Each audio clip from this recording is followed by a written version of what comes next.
Check one. Welcome into the Rant. I am Pugs Moran. We do this every day. I don't know why this happens every day. I don't know why when I go live, suddenly the camera is out of... Okay. We'll just do it like this. All right. Hey, everybody. Welcome into the Rant. It's talk radio for normal people, done by our talk radio professional, me, who's unemployable because I refuse to do the kind of talk radio that seems to be the only kind of talk radio that's employable in this country.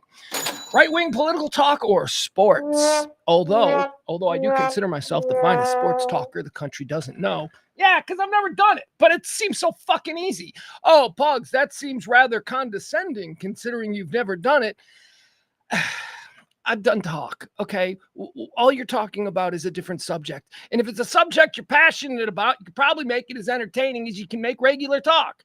And then they'd say, but Pugs, you obviously don't make regular talk entertaining because you're unemployable. And I say, well, you got me there. You got me there. I don't have an answer for that. But I could be the best sports talker in the country. I know I could.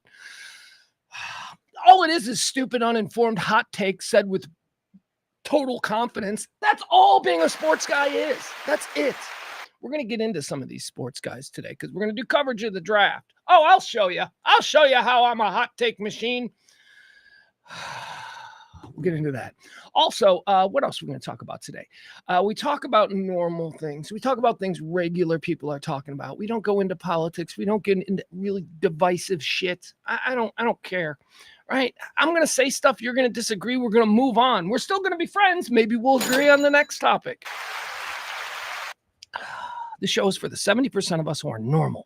The show is not for the 15% on the right who are nuts or the 15% on the left who are nuts. Today, we're going to get into, well, I suppose we'll mention stocks. Is there something going on with stocks? What's happening with stocks? We're above 40. All right, well, break that down. We'll break that down later. We're going to get into some NFL draft stuff because last night was the draft and I'm a draft dork. Oh, God. The big night for me is tonight. Last night was fun. Last night's your first round. Ooh, who's your glamour, shiny new piece? Second round. Second round, baby. I love me some second round, especially when you got 2 picks in the first 10. Woo, let's go.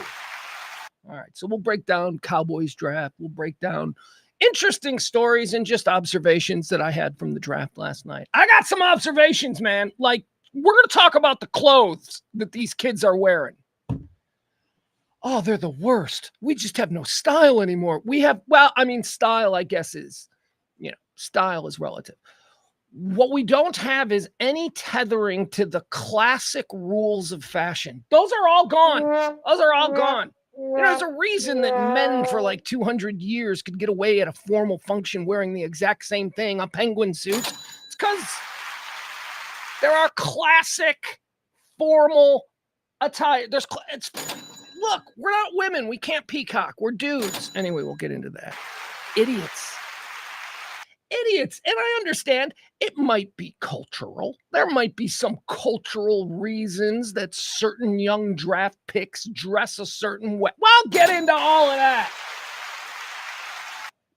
But I got this question for you. Why is there a 325-pound, 6'4" offensive guard from Alabama, big old white hillbilly wearing a pimp suit? Why was Will Campbell wearing a pimp suit? It didn't make any sense. I was like, white guys can't get away with the kind of fashion. We'll talk about that. Plus, we'll talk about Shedeur Sanders. I hate the Sanders family. I hate them. And stop trying to make it seem like Deion's a good guy. He's not. He's an asshole. He's always been an asshole. He might be good at football stuff. I'll give him that, but he's an asshole. It doesn't mean that you're, a saint. All right, so we'll get into all that.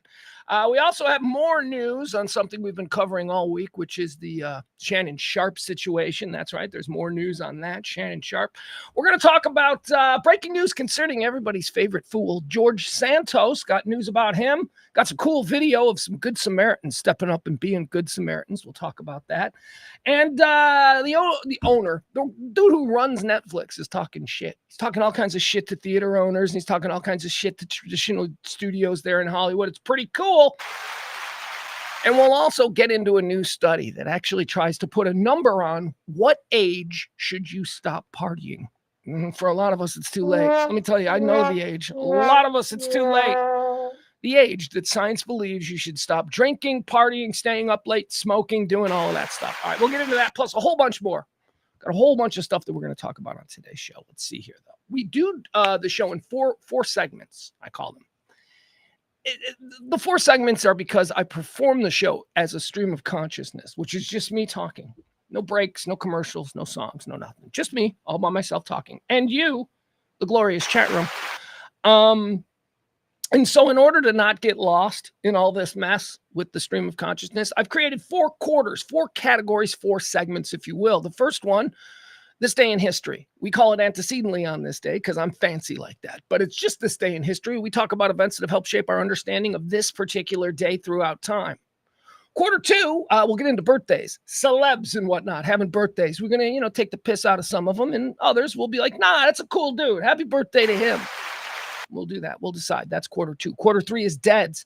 Who's going to heaven and who's going to hell? People who died on this day in history. Where did they go? Where do you think they went? We'll do that in quarter 3. And then quarter 4 is everything else. All the fun, hot topics, trends, headlines, whatever it is that people are talking about.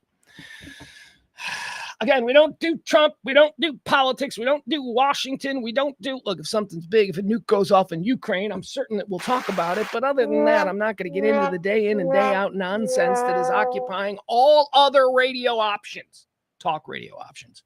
Turn on AM, whatever, anywhere. And right now you're going to, we'll probably be hearing some nonsense, but whatever. That's not what you're going to get here. This is different. All right. Adam says, I went to a show. Adam is in the chat room. Let's say hi to some of our chat people. Adam says, I went to a show last night in Dallas and I'm okay, but dragging for sure.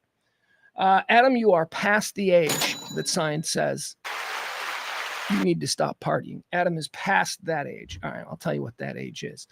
Let's see here. Peter is saying Shadur is still waiting. We'll talk about that.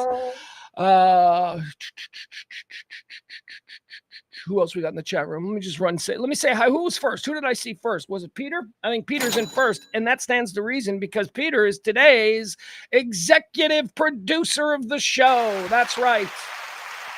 Every day we have an exec producer. The exec producer is named based on one qualification: who tipped the most during the previous day's show.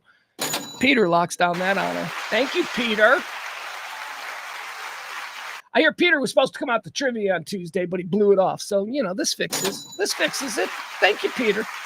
Appreciate you, buddy. Peter's our executive producer. If you would like to be the executive producer on Monday, and let me tell you, Monday is day 1 of Pledge Week, so we'll be getting into that. You can support the show in any number of ways, too, to be specific, Venmo or Cash App, and there you go.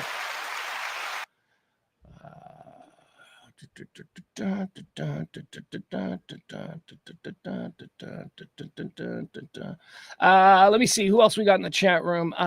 We had Peter was first. We thanked him for being our executive producer today. We've got Rainy Days. We got Barney. We got Al. We got Adam. Hold on, let me make it. I gotta keep going down. April Sports Bras, Frankie B. Who are the early ones in? I want to think of. Anyway, that's fine. That's fine. Yeah, as more people come in, I'll say hi. Oh, what do I got on the top of my mind today? I got the dog with me. Hi, dog. The dog, CeeLo, the dog is here. He's very mad. There's people that need to get into the house today, so the dog can't be there because the dog is a maniac. The dog is a hooly bully. For those of you unfamiliar, she is a hybrid of a Catahoula and a Staffordshire Bull Terrier. So she is a Holy bully. The hooly from the Catahoula and the bully from the pit bull.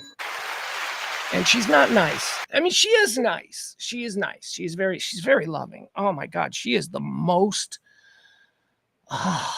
loving dog. Like she cannot, if you're in a room with her and you're watching TV, she's not going to be laying on the floor. She's going to be doing everything she can to climb into your lap. And it sucks because she's 120 pounds. She's a big dog. She's a big girl. And she's mad. She's mad because I won't let her run around the E-Gallery, the fabulous E-Gallery, which is massive and huge. But there's people here And honestly, you don't need people coming in looking at art and then they see this like crazy 120-pound pit bull mix running at them. Although it would be hysterical because the floors here are all concrete and she's got long nails and she can't get any traction. So she's like a Flintstones cartoon. It's really funny. You can outrun her. If you're wearing gym shoes in this place, you can totally outrun her because she's not getting any traction. But she's good. She's laying there. Let's see. Can we show her? No, I don't want to do it. I don't want to show her because then I'll just screw up the stupid camera and we're going to move forward. The dog is here. The dog is on premises. All right. What do you say we get started here with the rant? As I say, we do it every day around about the noon o'clock hour, sometimes a little bit later. Been monkeying around with a 2 o'clock start. Today is a solid noon show. It is the 25th day of April, year of our Lord, 2025. It's the 115th day of the year. There's 250 remaining. All right, let's get started now. Let's move on to quarter one, category one. The first group of things we're going to talk about are some things that happened in history on this day. Things that, I don't know. Where am I? Hold on, antecedently. There we go. Things that, I don't know, man. It's just a segment that we do. It's things that happened, okay? Let's see if we can riff on them, have a little fun. On this day, antecedently, in the year 1898, the Spanish-American War. The United States Congress declares that a state of war has existed between the United States and Spain since April 21st. That was 4 days ago? I said this was the start of the Spanish-American War. And then, and now here we are today. Today's the day they told the people. So the war actually started like a few days ago, but today was the day they actually told people, hey, yeah, by the way, for the past 4 days, we've been at war with Spain over Cuba or something. I don't know. It's the Spanish-American War. I have no idea about that war. We're gonna have trivia on Tuesday at trivia night. We do trivia night at the back at the Peck 9, 4060 Beltline Road every Tuesday, 7:30. This week there's gonna be a category. Did this happen in the Spanish-American War or the War of 1812? That's a category because I don't think we know anything about those wars. Those are two wars that we got skipped over in school. We went straight from like the Revolution to the Civil War, skipping over the War of 1812. And then we went from the Civil War to World War I, totally skipping over the Spanish-American War. So we are as people. We have holes in our historical knowledge. All right, that was on this day in the year 18... What year was that? What year? Hold on. I lost my place. Why did you lose your place, Pugs? Because Google Drive sucks. 1898, the Spanish-American War officially began. On this day in 1901, New York becomes the very first U.S. state to require automobile license plates. 1901. How many cars were there in 1901? Like 20? You know, it wasn't like a lot. So it's not like there was ever a period of time where there were like the roads were filled with cars without plates. But it happened on this day, license plates, 1901. New York became the first state to require them. Antecedently on this day in 1933, Nazi Germany issues the law against overcrowding in schools. Yeah, it's probably one of them populist things that they did they run? The Nazis run? Yeah, Hitler was elected. Yeah, he was. Once, and then it all became squirrely after that, I'm sure. So one of the things that we said was like, our schools are too crowded, so we're going to do something about overcrowding schools. So they did that on this day in 1933. They addressed the problem of overcrowding in German schools. And how did they do this? Well, they limited the number of Jewish students who could get educations. That's it. That's the problem with the overcrowding. It's just the Jews. That's 1933. Don't let anybody... Look, the war didn't start until we got bombed by Pearl Harbor, okay? That was like in 1941. This is 1933. This is 8 years. 8 years we sat here in America going, yeah, we don't really care much about the Jews. We were not what history tells us. We were not these like moral crusading angels in World War II. We weren't, okay?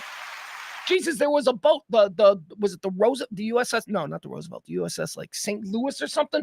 There was a boat in New York Harbor that was filled with Jews from Germany who were fleeing persecution, and we fucking turned them back. That's who we were. So all of this idea about we beat Hitler because of the Nazis, no, a little bit different. Things were just a little bit different. We very easily could have teamed up with the Nazis, and then our history would be, we like Nazis. No, man, every moment is so precarious as far as the way it pertains to history. Every decision that you make, there are no little decisions on that big stage. We turn that boat around. Ugh. Anyway, On this day, antecedently, nothing happened between 1933, the Jews telling the Jehovah's Witnesses that they couldn't go to school, or not the Jehovah's Witnesses. That was yesterday. Remember yesterday in Nazi news? Yesterday was the day that they said that the Jehovah's Witnesses couldn't be Jehovah's Witnesses anymore. Today's the day when they said that the Jews can't go to school anymore. And we did nothing.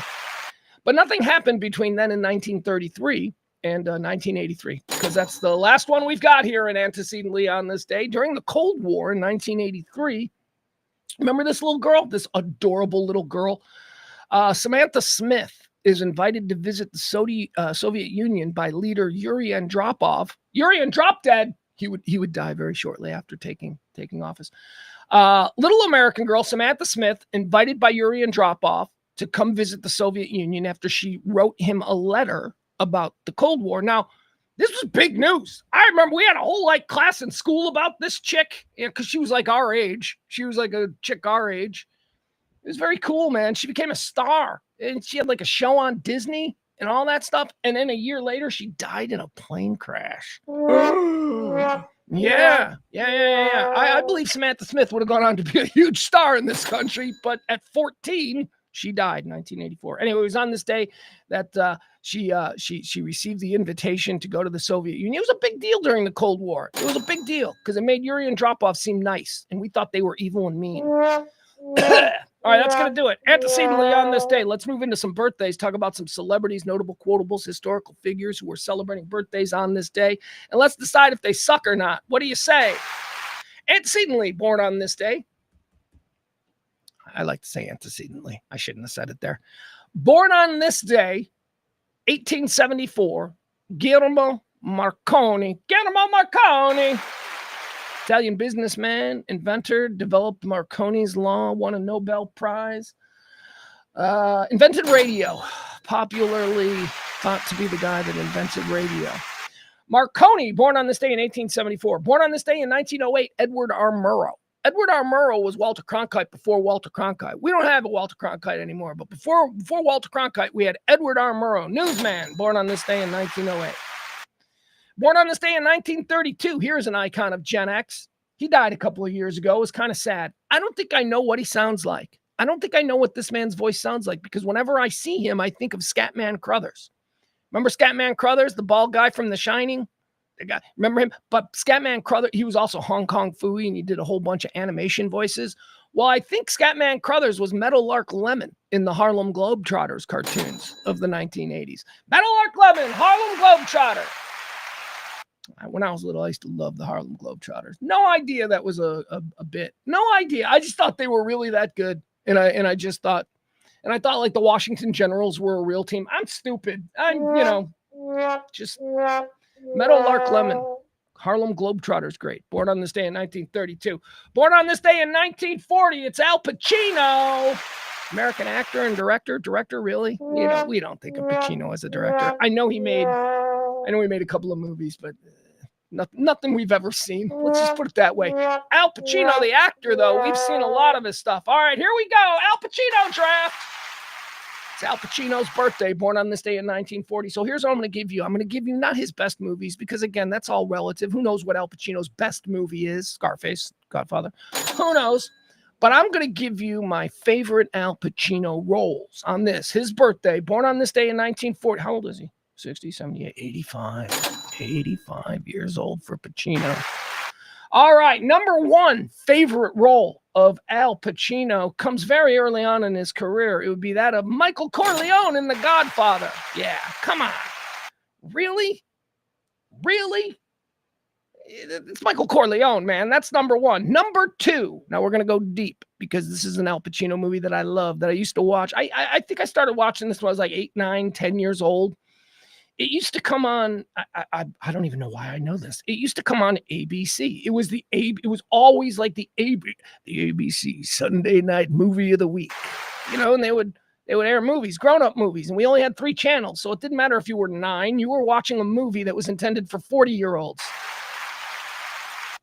It was good. I think that was good. I think that, like, you're, sort of, it's one of the reasons today why I think children are so naive. I think like my 15-year-old son, Gen Z, my 15-year-old Gen Z is so much more innocent in a worldly sense, so much more naive about, the way things work. And I'm telling you, this is because my son and everyone in his generation, their entire life, they have had an a la carte menu of what they want to be entertained by.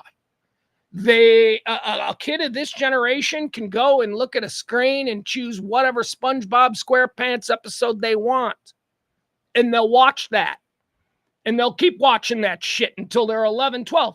Meanwhile, other generations didn't have an a la carte menu of entertainment choices. We had 3 channels, and whatever the fuck was on those 3 channels, didn't matter how old we were sitting in front of the TV watching it. It's why at 5 years old, I completely understood marital infidelity and divorce, because for some reason, I watched Rich Man, Poor Man, which was a very grown-up miniseries, but I had nothing else to watch, so I watched it.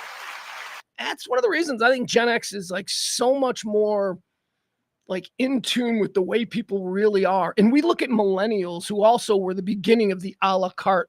Millennials are the ones who grew up. They could come home from school and watch nothing but cartoons. And not us, not Gen X. We had to wait for Saturday mornings to watch cartoons. Millennials had full Cartoon Network channels. So it's a little bit different. Boomers had nothing. Boomers were forced to watch like black and white Westerns their entire life. That's why boomers are always willing to get in a gunfight, I think. I think it's because of all the cowboy shit they watched as kids. But we, Gen Xers, I don't know. We were treated with a full diet of divorce and bulimia, all the made-for-TV movies. Did you guys remember after-school specials?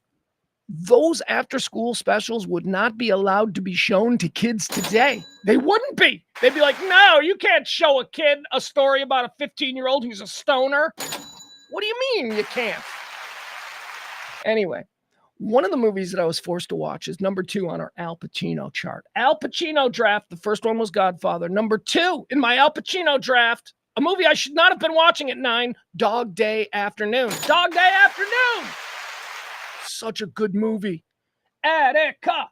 I love Dog Day Afternoon. Story of Al Pacino and Casales. What's his first name? Casales. Whatever, the guy that died really young. He was a great actor. He was in all of Scorsese's movies until he died in like 78. John Casales.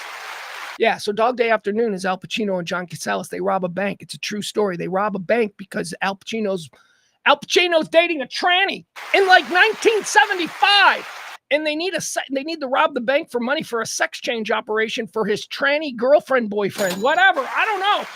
It was like 1978. It was wild. And I'm sitting here, 8 years old, and I'm watching, Dog Day Afternoon on a Sunday night on ABC television, and I'm turning to my mom going, what's it mean when a boy wants to be a girl, right? That was 1978, Gen X. Dog Day Afternoon, number 2. It's a great movie. If you've never seen it, that is a great Al Pacino movie. Number 2 on my list, Dog Day Afternoon. Number 3, Hoo-wah!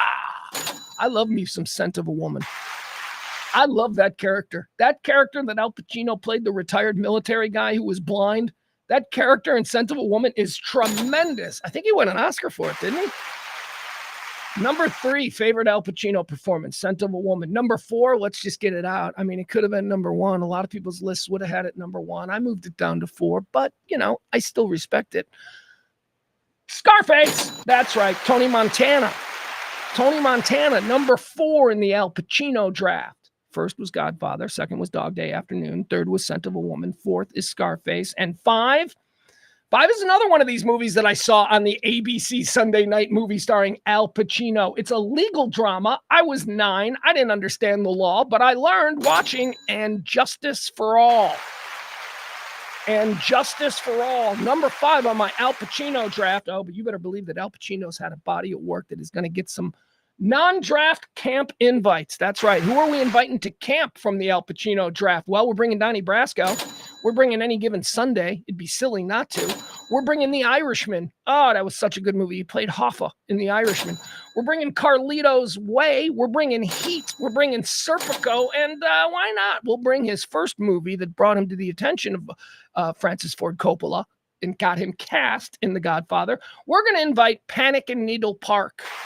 where Al Pacino played a young junkie. There you go. That's the Al Pacino draft on his birthday. Born on this day in 1940. Born on this day in 1946. Isn't this weird? Isn't this cute? Born on this day in 1946, Al Pacino's movie sister, Talia Shire. Francis Ford Coppola's real sister, Talia Shire. Let me tell you about Talia Shire. I think Talia Shire, we live in the era of nepotism, right? The Nepo babies and all that kind of stuff. And I don't know if Talia Shire is a Nepo baby or not. I know that her brother, who is just a year older than her, was a director while she was an actress. I think they may have both started at the same time. And did she get a break when her brother, Francis Ford Coppola, cast Talia Shire to play Connie Corleone in The Godfather? Yeah, it was a break, but whatever. She was great. She's Connie Corleone. I mean, that's my whole thing with Nepo babies. If they can do it, great. If they can't, then I'm like, get them out of here. All right? We don't need Jim Carrey's talentless daughter. I don't even know that he's got a daughter. And I don't even know that she's talentless. I was just using that as an example. But anyway, Talia Shire is great, man. And here's the thing about Talia Shire. As far as women, we do this with men a lot, right? You see this a lot with Harrison Ford. Harrison Ford, man. Harrison Ford, Indiana Jones, and Han Solo. That's pretty good. Who's the bald guy that's Professor X? Patrick Stewart is Professor X and I don't know, somebody else. He's somebody else too. I don't know, whatever. My point is this. Talia Shire, for a woman, she's Connie Corleone and Adrian Balboa from the Rocky movies. Those are two pretty. So let's start putting a little respect on Talia Shire's name, is my point. Talia Shire, born on this day in 1946. Born on this day in 1964, the great Hank Azaria. I love him. I hope he's not a dick. I don't know. I've never heard what he's like in real life, but as far as just being a voice talent, Hank Azaria is tremendous. I mean, his Simpsons work, everything that he does on The Simpsons is so tremendous. Everything that he does. Brockemeyer, have you ever seen Brockemeyer? He's just good. Hank Azaria is just good in whatever he does. Happy birthday, Hank Azaria. Born on this day in 1964. Born on this day in 1969. Somebody I like a whole lot, Joe Buck. Joe Buck is a sports announcer. He's one of the best in the business. It's a big deal when Joe Buck is the guy doing it. And for some reason, the world hates Joe Buck, or at least a very loud, stupid contingent of the world. Whenever Joe Buck is calling a game, Joe Buck will trend, and it will all be, I can't watch a game with Joe Buck. Really? What is it that Joe Buck, does he have a lisp? Does he mispronounce things? Does he not know what he's talking about? Does he seem like a guy who's never seen baseball or football before? What exactly is it that you have such an inflamed passion for hating Joe Buck? What is it that's fucking stupid? People want to be interesting, and people think taking a provocative position, especially in the world of social media, makes them interesting. Here's my thoughts on this game. I hate Joe Buck. Oh, you're so fucking interesting. I've never heard that before. Wow, you're the first person. Joe Buck, happy birthday. There's nothing wrong with him. He's fine. On this day, also born in 1969, same time as Joe Buck. Umbilical cousins, if you will. Someone that I don't have any ill will towards this lady. I really don't. But I don't get it. Like, I don't get why she's a big star. Kind of like, for me, she's the female Pete Davidson. Like, I don't get Pete Davidson. I don't get why he's a big star. Why did he break out? How did he break out from Saturday Night Live? Because he broke out from Saturday Night Live with 0 characters, 0 memorable scenes, nothing. He broke out on Saturday Night Live because he started dating Ariana Grande. And then all of a sudden, he became like an influencer famous. He wasn't famous for anything hysterically memorable that he did on SNL. No, he started to get a much larger role on SNL after he started dating Ariana Grande, and then he started dating Kim Kardashian. I don't get him. I don't get Pete Davidson, and I certainly don't fucking get these women who look at this skinny junkie and are like, he's hot. What? This is a bipolar drug addict. Skinny. Looks like he doesn't bathe. He's got bad prison tats all over, and you think he's hot. Okay. Now, having said all that, he seems like a nice dude. He seems like a good dude. I just don't get why he's like in the category of Will Ferrell. When people talk about the greats from Saturday Night Live, Pete Davidson, I'm like, you're a fucking moron. Pete Davidson is not one of the greats. He's one of the most famous, and this is where I get confused. I'm like, why is he what? So anyway, I'm now going to tell you about the female Pete Davidson, somebody who confuses me. Born on this day in 1969, she seems fine, but why is she so famous? Renee Zellweger. Renee Zellweger. Don't get it. Never got it. Never got it. Probably because she broke onto the public consciousness through Jerry Maguire, which is a movie that I despise. I fucking hate Jerry Maguire. And I think maybe that tainted my thoughts on Renee Zellweger, like for her entire career, which is weird because I still see Tom Cruise movies. I don't know why I don't blame Tom Cruise. I don't see Cuba Gooding movies, though. But that's because Cuba Gooding don't make good movies. Let's be honest. I don't see Cuba Gooding movies because of that. Renee Zellweger, I don't get it. I don't think she's a great actress. I don't think that she's... Like, how did she pop? How did she get cast for that role in Jerry Maguire? I'm going to go ahead and say it. I don't think she's pretty enough. I don't think she's pretty enough to be believable in that Jerry Maguire role. And then, she would go on to have a string of hits with the whole Bridget Jones Diary thing. But, I'm neither female or gay, so I never saw Bridget Jones movies. So I don't know anything about Renee Zellweger. But again, like Pete Davidson, she seems fine. I just find it inscrutable that she's as famous as she is. I don't get it. Yeah, Adam's like, you mean two-time Academy Award? Well, fuck you, Adam. Yeah, that's who I mean. I don't get it. I don't get it. But at some point, with some celebrities, people just buy into, them being on a different level. Two-time Academy Award. Yeah, for what movies? What memorable roles has she won Academy Awards for? I'm sorry, I don't see it. You mean two-time? You're up. That's Adams. You're obviously wrong because she's won two. Okay, all right. All right, born on this day, Renee Zellweger. I don't get her. Here's someone I get. Born on this day in 1976. Totally understand this dude's promise. Totally understand what this guy's worth was. Tim Duncan. Tim Duncan, basketball great.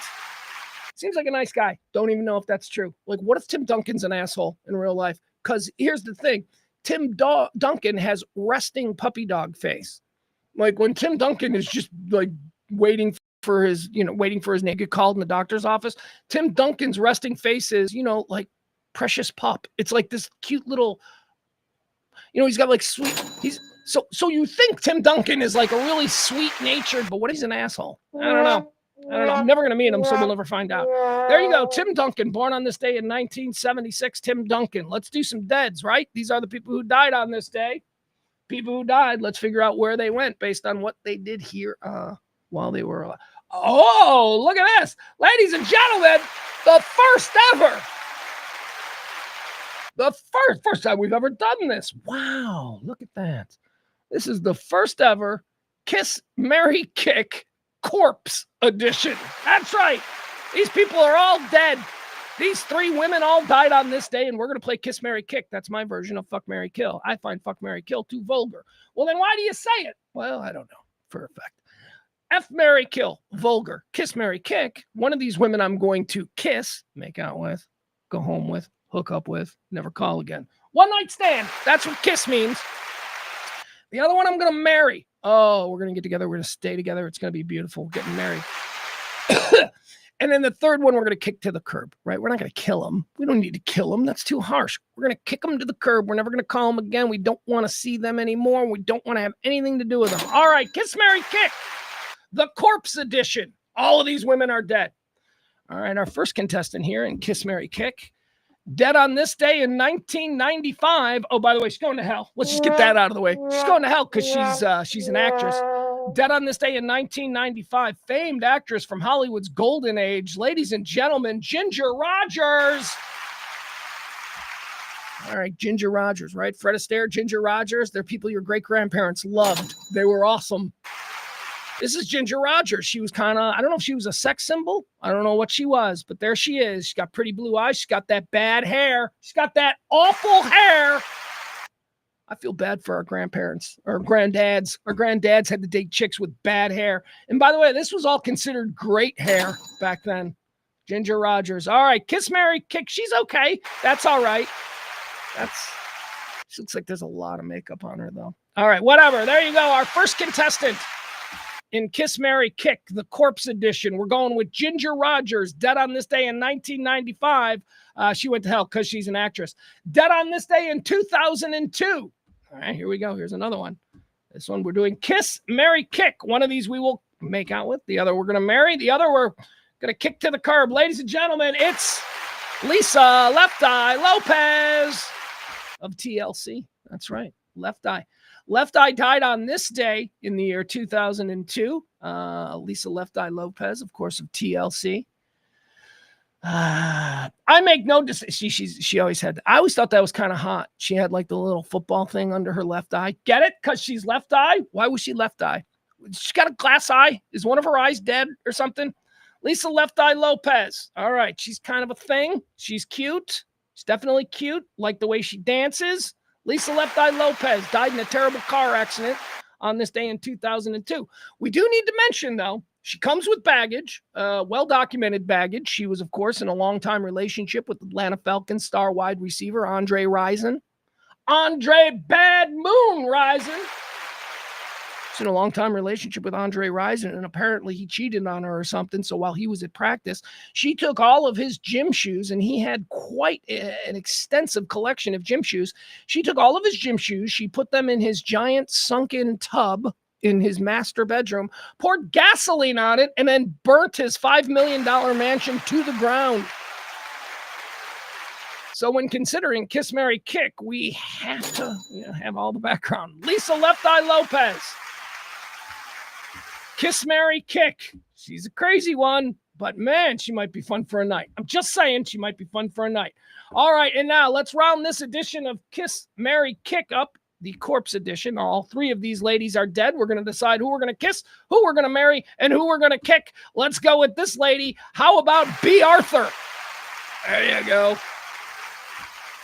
B. Arthur, she died on this day in 2009. B. Arthur. Well, that's a picture of her we're not used to, right? B. Arthur, she was Maude. She was then on Golden Girls. Big, giant lady. A handsome woman, I think is the way to best describe B. Arthur. This is easy, right? This is why is B. Arthur even included? Here, let's get some real pictures of B. Arthur. There you go. That's her. That's her. Now, I know the rules of Kiss, Marry, Kick is in their prime, at their absolute best. So maybe that's the absolute best of B. Arthur? I don't know. I'm kind of interested in seeing other pictures of Maude or that ain't B. Arthur. There ain't no fucking way that's B. Arthur. If that's B. Arthur, this is a game changer. Hold on. Let's see. Who is this? Looks like, oh, that's Suzanne Plachette. Of course, Suzanne Plachette's hot. Suzanne Plachette was in, yeah, of course she's hot. Newhart. Oh, there she is. She's got a mean face. All right, there you have it. That's going to do it. We're going to have to consider now who we're going to make out with and have a really hot one-night stand with, who we're going to marry, and who we're going to kick to the curb. Well, let's just get started, okay? We're going to kick B. Arthur to the curb. I don't know what to do with that. I'm just... All right, so now it comes down to who am I going to marry and who am I going to hook up with? I got Ginger Rogers. I can marry her. She lived till 1995. She was Hollywood royalty. She was kind of a pretty blonde, but she had the bad hair that comes with it. It's her with bad hair because it's her in her prime. So it would be her in her prime, but she had bad hair in her prime. All right, we're going to marry Ginger Rogers, and we're going to have a crazy one-night hookup with Lisa Left Eye Lopez. There you go. That's Kiss, Marry, Kick. Kiss, Marry, Kick. Dead on this day, Ginger Rogers. We're going to marry her. Dead on this day, 2002, Lisa Lopez. We're going to have a one-night stand with her. We're gonna hook up hard. We're partying with her. And then dead on this day in 2009, B. Arthur. B. Arthur's getting kicked to the curb. Putting them all in hell. They all go to hell. All right, here we go. Dead on this day in 2023, Harry Belafonte. I don't know what Harry Belafonte was, but I remember when he died, people were like, he's like one of the greatest people ever. So heaven, I'm just going to put him in heaven. But Pugs, he's an actor, and you say you put all actresses automatically in hell. Why don't you have that same rule for actors? Because actors aren't the same as actresses. They're totally different. That's why. They are totally different. Actresses are terrible. All right, let's keep going now. We're going to move on now to the next category. The next category in the show, the next segment. We call that Hot Topics and everything else. I do want to thank you, though. You folks keep this show in business. We're coming up next week on Pledge Week, so I'll have the numbers, and we'll have another very anxious-filled week that I'm going to have to deal with, but you guys always come through, so I appreciate that. In the meantime, we do have an executive producer. He is Peter. Thank you, Peter. Thank you, brother.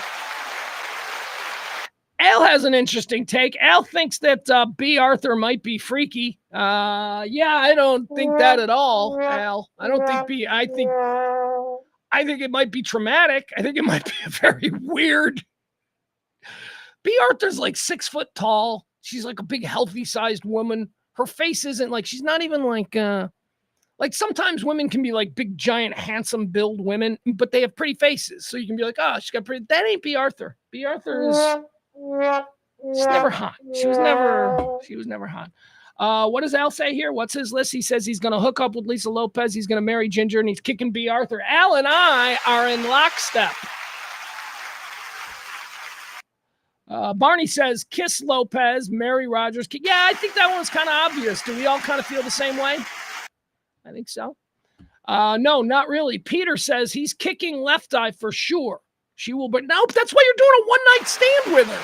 You're not getting in a relationship with her. You're just hooking up with her. No, she's just hooking up with you. There is no pretense of a relationship or anything. Lisa Left Eye had a hot body, man. She was a cute girl. Oh, my God. Oh, I did it again. Oh, I overheated the Zoom box. All right, we got to take a break. This happened the other day, remember? Don't worry. We got a full show to do here. I do have to go silent, though, for a minute. Hold on. Here we go. Oh, guys. Couldn't have happened at a better time, right? All right, I'll be right back. Hold on.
All right. Oh, boy.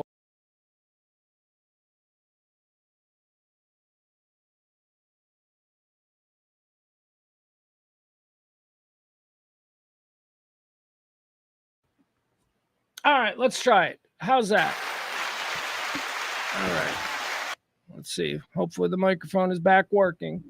Seems like it is, so you guys will let me know if this microphone sounds right. All right. Peter says, I don't need no crazy woman torching my bed because I want a one night stand. That's not how it works, Peter. Just admit you misunderstood the concept. It's not how it works. She's not even going to know where you fucking live, dude. It's a one night stand. What kind of one night stands have you been having where these women suddenly know your address and they know how to get to you? Come on, Peter. You ain't that lovable. It's not like you're going to hook up with a chick and she's going to fall madly for you. You'd be lucky to get in Lisa Lopez's bed for one night. I would as well. Stop making it more complicated. All right, sounds good. Thank you, folks. All right, let's get started. Let's get into what is the... Be right back. Got to get rid of that. Boom. Boom. All right. Let's see here. First story. All right, stocks. We're going to check in on stocks, right? I know I said we weren't going to check in on stocks because they seem to be steady, but then today they were going down and they were going down pretty good. It's down 168. Okay. Okay, so the market is down. We're going to close here in 2 hours. It's down 168. Today is not, that's, this is normal. It could go up, could be fine. As long as it's not down like 800, right? Although right now we are at 39, the accumulation of the Dow Jones, 39,924. I'd feel better if we can get back up above 40, get up above 40. Remember, 40 is in everyone's estimation a roaring stock market. So we're at 39.9. Oh, Pearl Country. All right, there you go. That's my hot take, my daily hot take on the stock market, which nobody should give any credibility to because I don't know anything about the stock market other than that one little tip. Just look at where that number is. That number is all you need to worry about. Russia and Ukraine, that's a big story that's going around. There's plenty of other places that you can learn all you need to know about Russia and Ukraine. Not here. Not here. Russia, I'll tell you this much.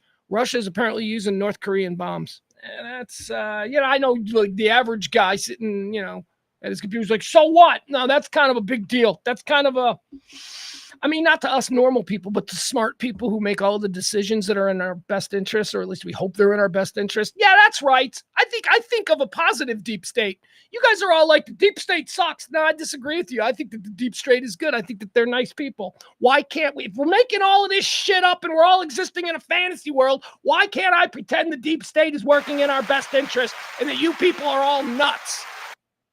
There isn't a deep state, okay? Oh, God, I have this conversation. What there is an out-of-control bureaucracy. That's what you people call a deep state. It's a fucking bureaucracy and doesn't need to be trimmed, yes.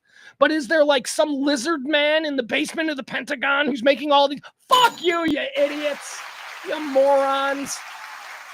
Ugh. Deep state!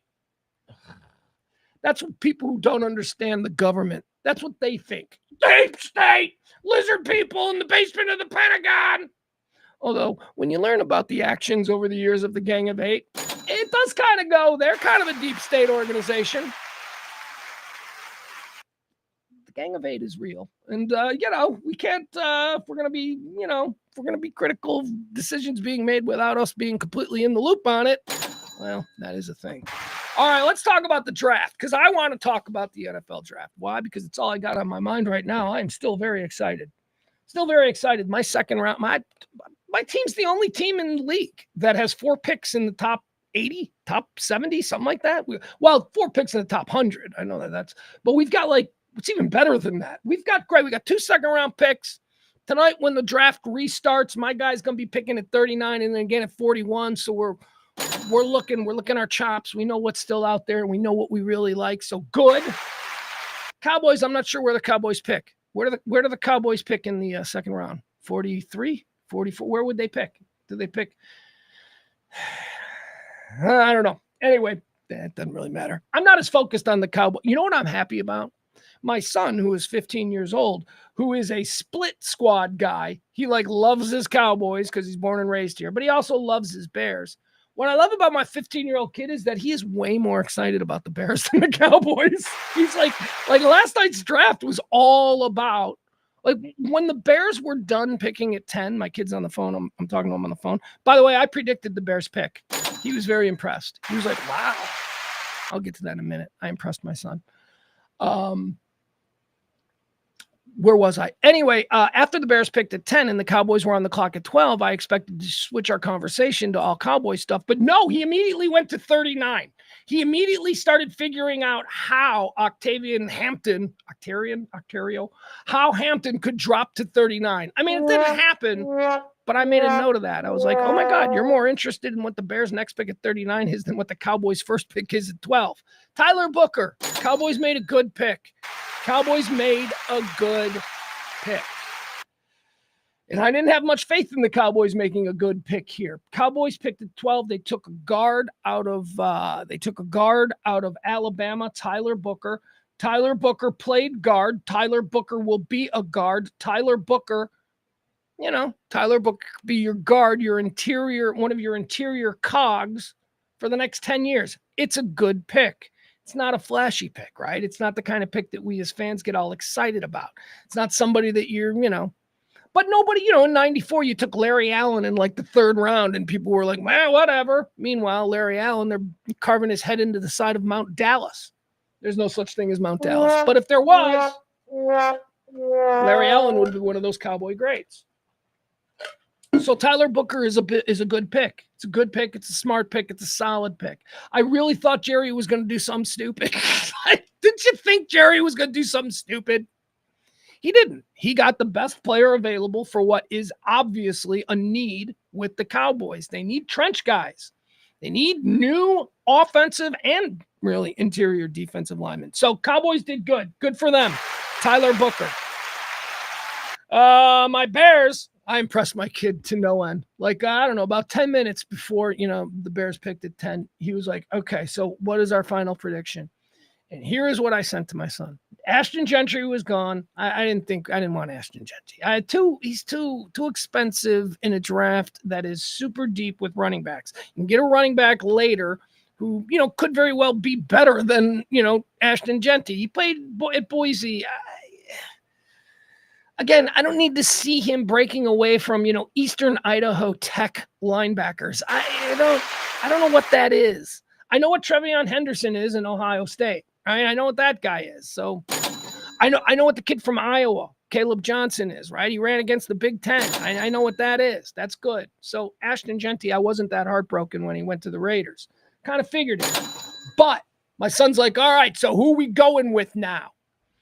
And then as soon as Kelvin Banks Jr. went at number 9, he's the tackle out of Texas. He was somebody that I was kind of looking at going, yeah, I kind of like him. As soon as he went at 9, I texted my son. He said, okay, who are we going with? And I texted my son, we're going tight end.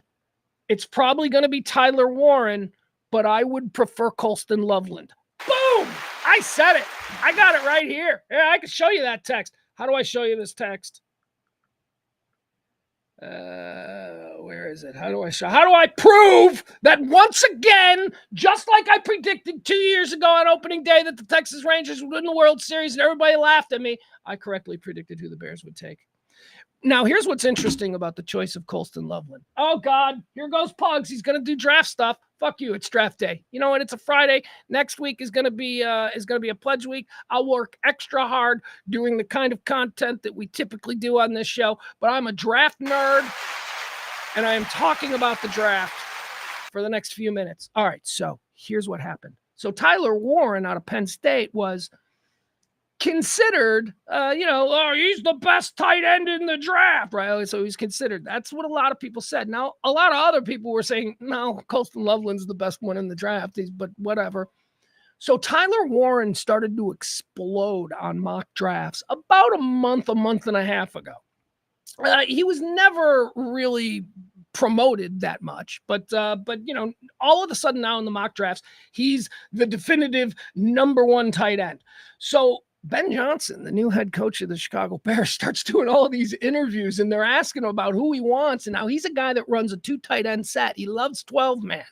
And we've got a damn good tight end in Cole Kmet, but we don't really have another tight end that can do what's needed in Ben Johnson's 12-man. So he started talking about going for a tight end, Ben Johnson. He's like, well, yeah, I mean, he didn't so much say tight end, but you know how these things work. He's making statements, and then the media is going, well, I think that what we can infer from that is, and then they go on talk radio and they talk for weeks about how he wants a tight end. So they started directly asking about Tyler Warren. And Ben Johnson for weeks has been going on and on about Tyler. Well, let me tell you, that kid is a player. There isn't a team in this league that wouldn't be immediately better if they didn't have Tyler Warren. This is the head coach of the Chicago Bears. And then he goes on to say, Dennis Allen is the defensive coordinator of the Bears. He goes, Dennis Allen and I, we were watching tape of this kid. And he says to me, he goes, Coach, I don't think I could scheme to stop that kid. And boy, I'll tell you, when you've got a defensive coordinator like Dennis Allen and he looks at your tape from college and he says he's had difficulty that's what Ben Johnson was saying about Tyler Warren. So everybody's like, he's taking Tyler Warren. Well, he gets to the 10th pick. Tyler Warren is still there. No tight ends have been drafted. Tyler is still there. And what does he take with 10? He takes Colston Loveland. He was juking the whole time. He was promoting. My coach was promoting another tight end so that the one that he really wanted would be there at 10. I thought that was pretty clever. All right. So that's what we did. So we got a good tight end. We like him. He's what's the difference between well, there is very big difference between tight ends. There are two different kinds of tight ends that play in this league. You have tight ends who are like the current Bear tight end, Cole Kmet, who is well, I'll put it to you this way. He's more of a Gronk type. Okay. He's more of a Gronk, right? What is Loveland? Loveland's more of a Kelsey. Kelsey's more in line, more stretch, right? Like you don't typically worry about a tight end 30 yards down the line of scrimmage. You don't worry about it. That's not what our tight end is. That is where you find Kelsey. That is where you find a guy like Colston Loveland. And yeah, last year, if you just look at highlight tapes, last year it looks like Tyler Warren was the best tight end in football. But if you go back the year before, right, with J.J. McCarthy and Colston Loveland winning the national championship for Jim Harbaugh, there was no doubt that Colston Loveland was, next to Brock Bowers, but he was like the second best tight end last year. So whatever. We're very happy. We got our guy. Now let's talk about clothing, okay? Let me show you some of these outfits. Let me get some of these. Is this a video or is this going to be pictures? Okay, so the big stars, the top draft candidates, if you will, they've been showing up. They got a green room. They got this whole thing now. The draft used to be a bunch of dudes in bad suits with football helmets. That's what the draft used to be. Remember the football helmets? Every team had a helmet. It was like a Sports Illustrated football phone kind of a deal. Anyway, that's what it used to be. Now it's like the Oscars. Now they have a red carpet and these guys are all showing out. And I understand it's a more optics-based society that we live in because of Instagram and social media, and everybody's got a phone with a camera. We're taking way more pictures, man. We've gotten way more vain. So maybe that's, part of it. I don't know how many people were judging the suit Larry Allen was wearing in 1994 at the draft. If he was even at the draft, he went in the third round. So, you know what I mean? So it's different. But I got to tell you, I do not understand the fashion. I made a post yesterday. I said, why does everybody at the NFL draft, why are all of the selections, all of the players who are on hand, why are they all dressed like South Florida pimps? They are.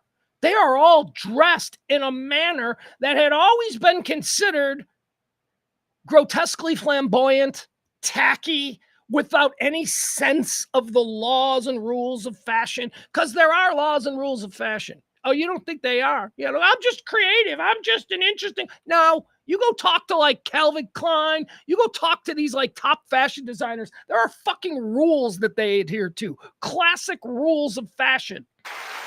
Not anymore, man. You got people mixing like purple and banana yellow, and you just got colors that clash and shit that doesn't. I don't get it. All right, let's look at some of these guys. Now, this is Cam Ward. I'm glad that they show Cam Ward first. Cam Ward looks good. All right.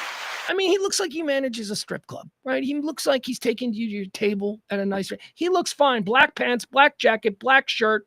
He's not doing a tie, but whatever. He looks fine. There you go. That's Cam Ward. He looks good.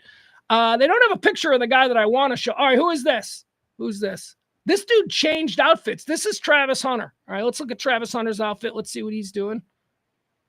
By the way, I do want it made absolutely clear here. Hold on, this is a video of Travis Hunter. Yeah. Want it made absolutely clear here that I have different rules for fashion for black dudes and white dudes. All right, just so we all know. Hold on. I'm going to get rid of that one now. Stop that. Here we go. All right, here you go. All right, here's Travis Hunter. All right, now look. Now here's a young... All right. You know, the Pugs, why are you making mention of his color? Well, because in fashion, the skin color is very important. A black man with dark skin tones, you know, dark goes with everything. It can blend in with everything more easily than us stupid fish belly white people. We wash everything out. So yeah, black people have more fashion opportunities than white people. And quite frankly, I think he looks good. I think this looks good. I like the, do you call it pink or do you call it salmon on his jacket? This is Travis Hunter. Where'd he go? Where'd Travis Hunter go? You go to the Brown. Where'd Travis Hunter go? Jacksonville. That's right. Jacksonville traded up for Travis Hunter. They traded up. I don't know if that was smart. All right, there you go. That's one suit. That looks good. Hold on. Who else we got here? Let's show me more. All right, here's Ashton Genty. Now, let's check this out. Ashton Genty is not dressed terribly. He looks pretty good. Why can't I? You know what? Never mind. We're done with the fashion part of it. I can't figure out how to get these things working properly. We're done with the... Suffice it to say... Hold on. Suffice it to say, kids can't dress anymore. I was really upset with Will Campbell. Will Campbell, who was the 50... I just hit skip, and now they send me to a... I hate YouTube. I should really just pay like the $9 a month so they don't have these fucking commercials. But we got him anyway. Will Campbell, offensive lineman. Pink. Barney says that's pink. I bet he calls it salmon. But yeah, I agree with you. It's pink. Will Campbell. He's a big old dumb hillbilly boy. God bless him. He's going to play in the league for a lot of years. He's a hell of a player. But he's like, you know, yes, ma'am. He's like up there like, yes, ma'am. He's like 350 pounds. He's 6'5". And he looked terrible. He looked absolutely terrible. He looked like he was dressing like guys in his locker room. He was wearing like a green pinstriped pimp suit, giant zoot lapels. My God, this is the biggest day of your night, of your life. And you are biggest night of your life. And you are going to be embarrassed with these pictures. It was a poor fitting suit. It was just not good. Anyway. That's enough. All right, what else do we have? Now let's talk about the most fun. Now let's talk about the thing that I enjoyed most from the draft last night. And unfortunately, it's not going to carry into day 2 because it's going to be over very quickly. But can we talk about Shedeur Sanders? Shedeur Sanders is the son of Deion Sanders, and you better believe he's being penalized for that right now. You better believe that there's a lot of people in league offices around here that don't want to deal with Deion. All right, you think Lamar Bell or Lamar Ball is a problem? Deion's an even bigger problem. There are people that just flat out do not like Deion Sanders because of the way he's carried himself. So is his son being penalized? To some degree, but I heard a show this morning where they were saying that this is why he dropped out of the first round, and I'm here to tell you that's bullshit. If Shedeur Sanders was thought by NFL GMs to be a guy worthy of a top 10 pick, top 15 pick, teams would have moved heaven and earth. There are, again, 32 starting quarterbacks in this league. There are probably only about 12 to 15 of them that can reasonably walk around calling themselves a professional football quarterback. This is a quarterback-starved league. If these GMs thought that Shedeur Sanders could actually excel at the next level, they would have traded up for him. They would have moved heaven and earth to get him. But here's the thing. They don't think that. They think he's got a weak arm. They think he's got a bad head. They think he's got a terrible attitude. He's got some skills, But again, it's not just simply because they don't like Dion. This isn't I think Dion said something about that. Dion made some reference that he thinks his son is being. That is just stupid. In a quarterback-starved league, if there was a general manager who thought that Shedeur Sanders was worthy of a top 20 pick, he'd have been long gone in the top 20. Hell, people would have traded up for him. People need quarterbacks. Didn't somebody trade up for Jackson Dart? Isn't that what the Giants did? The Giants at like 20 something, I don't know, I have the number in front of me. The Giants traded up back into the first round after taking Abdul Carter in the first, which I'm sorry, Cowboy fans. The Giants doing some things. I know we like to make fun of the Giants, but the Giants had one hell of a first round. Abdul Carter and then Jackson Dart. What I loved about the Jackson Dart thing was, well, I think there was less drama than they tried to make us think there was. And by they, I mean the dudes on the dais. You know, who was on the dais there? I'm trying to think of who I was looking at. I was flipping around between like NFL Network and ESPN, but whatever. You know, the guys on the dais, they were trying to make it dramatic. Even though Brian Daboll, the head coach in the New York Giants, has been on record the last couple of weeks as, you know, saying that he likes Jackson Dart. But again, we don't know if that means anything because Ben Johnson was out saying he likes Tyler Warren, and then he took the other tight end. So who knows? But Jackson Dart went ahead of Shedeur Sanders. They showed Shedeur the bot. First of all, Shedeur was already humiliated because he really thought that he was going to be a top 10 pick. He really did. Dion texted. He was in a shit fight on Twitter a couple of weeks ago. Dion tweeted at some guy. It was going around last night. Again, that's how I know this tweet happened. He tweeted at some guy, "My kid's going to be a top 5 pick this year. How about yours?" Which, you know, Dion, that kind of arrogance. Ain't nobody crying for your son. I don't think Dion as the dad is the reason he dropped out of the first round. I think he dropped out of Shedeur Sanders dropped out of the first round because he's not a first round quarterback. However, Dion and his attitude and all that shit, it didn't help.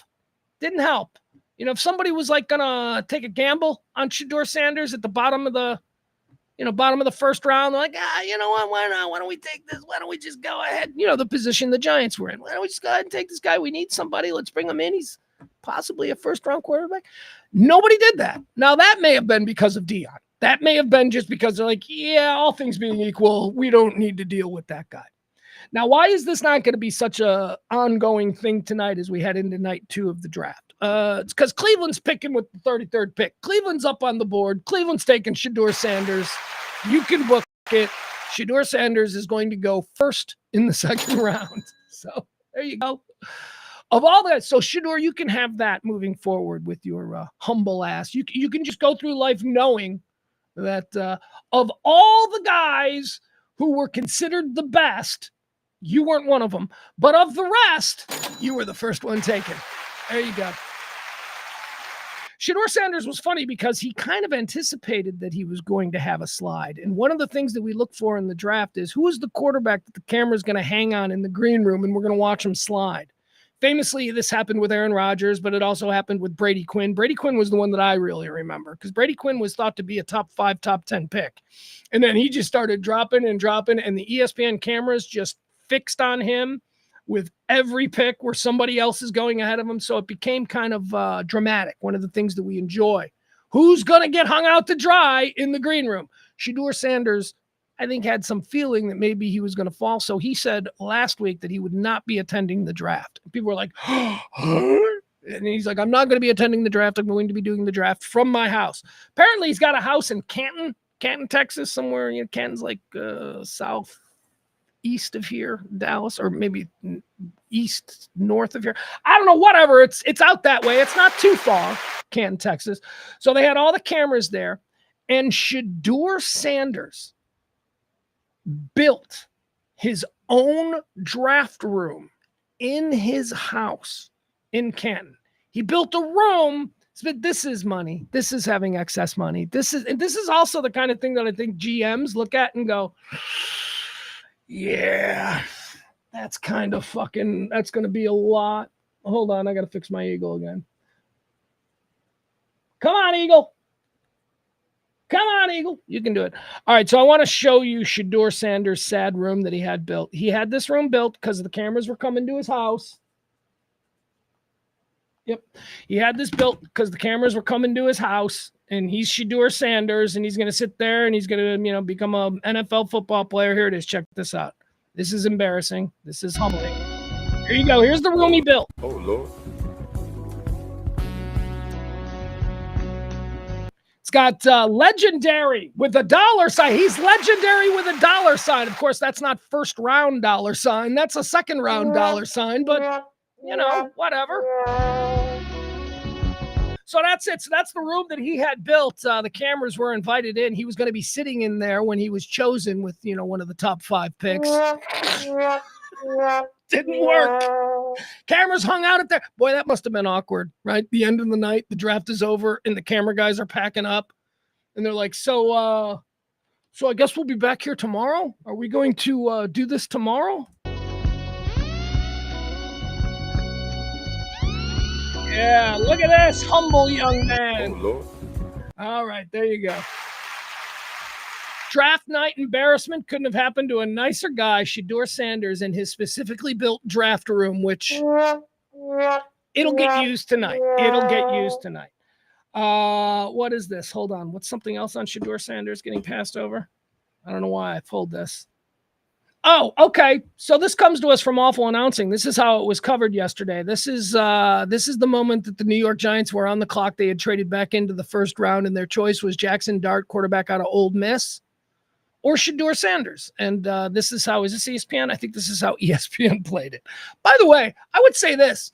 New York Giants, Jackson Dart, Ole Miss, get Eli involved. Is Eli still friendly with the New York Giants? You would think he would be, right? He's one of their great quarterbacks of all time.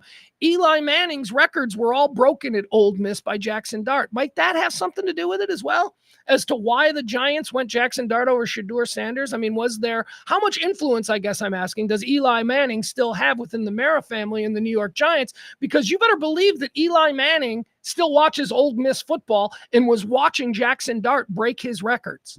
So, plus you got Daboll. So anyway, here you go. This was how ESPN played all of that out last night for Shedeur Sanders, awkwardly having to try and maintain his cool while the cameras watched him fall.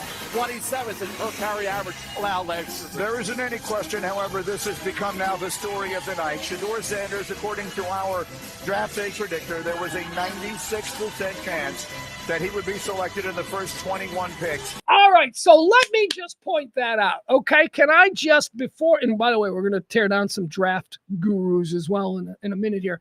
Let me just point that out. Now, I'm always, I like to talk a lot about out-of-town stupid. I like to talk. Look, I think that if you love your team and you are passionate about your team, you will then follow your team to a level that most people don't, right? I've got a friend, Tony, who I bet you knows more about the Dallas Cowboys than anybody that's writing for the Dallas Morning News. And he's just a dude. In fact, he's a lawyer. He's just a lawyer. But he is passionate about it, and he knows all about it. My point is this. The so-called experts that we're all dazzled by, that feed us our talking points so that when we go out drinking with our buddies, we go, yeah, 96% chance he goes in the first round. Right? We didn't do the math. We just heard that from somebody else. This just shows you how wrong the experts are. There was a 96% chance that Shedeur Sanders would have been drafted by the 21st pick. Well, he wasn't. 96. We're 96% sure. Well, then you really don't know what you're doing because he didn't go there. He fell. So who are these people coming with this 96% chance? I'll tell you who they're not. They're not NFL general managers because NFL general managers were not on board with 96% chance that the overhyped son of Dion was going to be taken by some poor dumb team.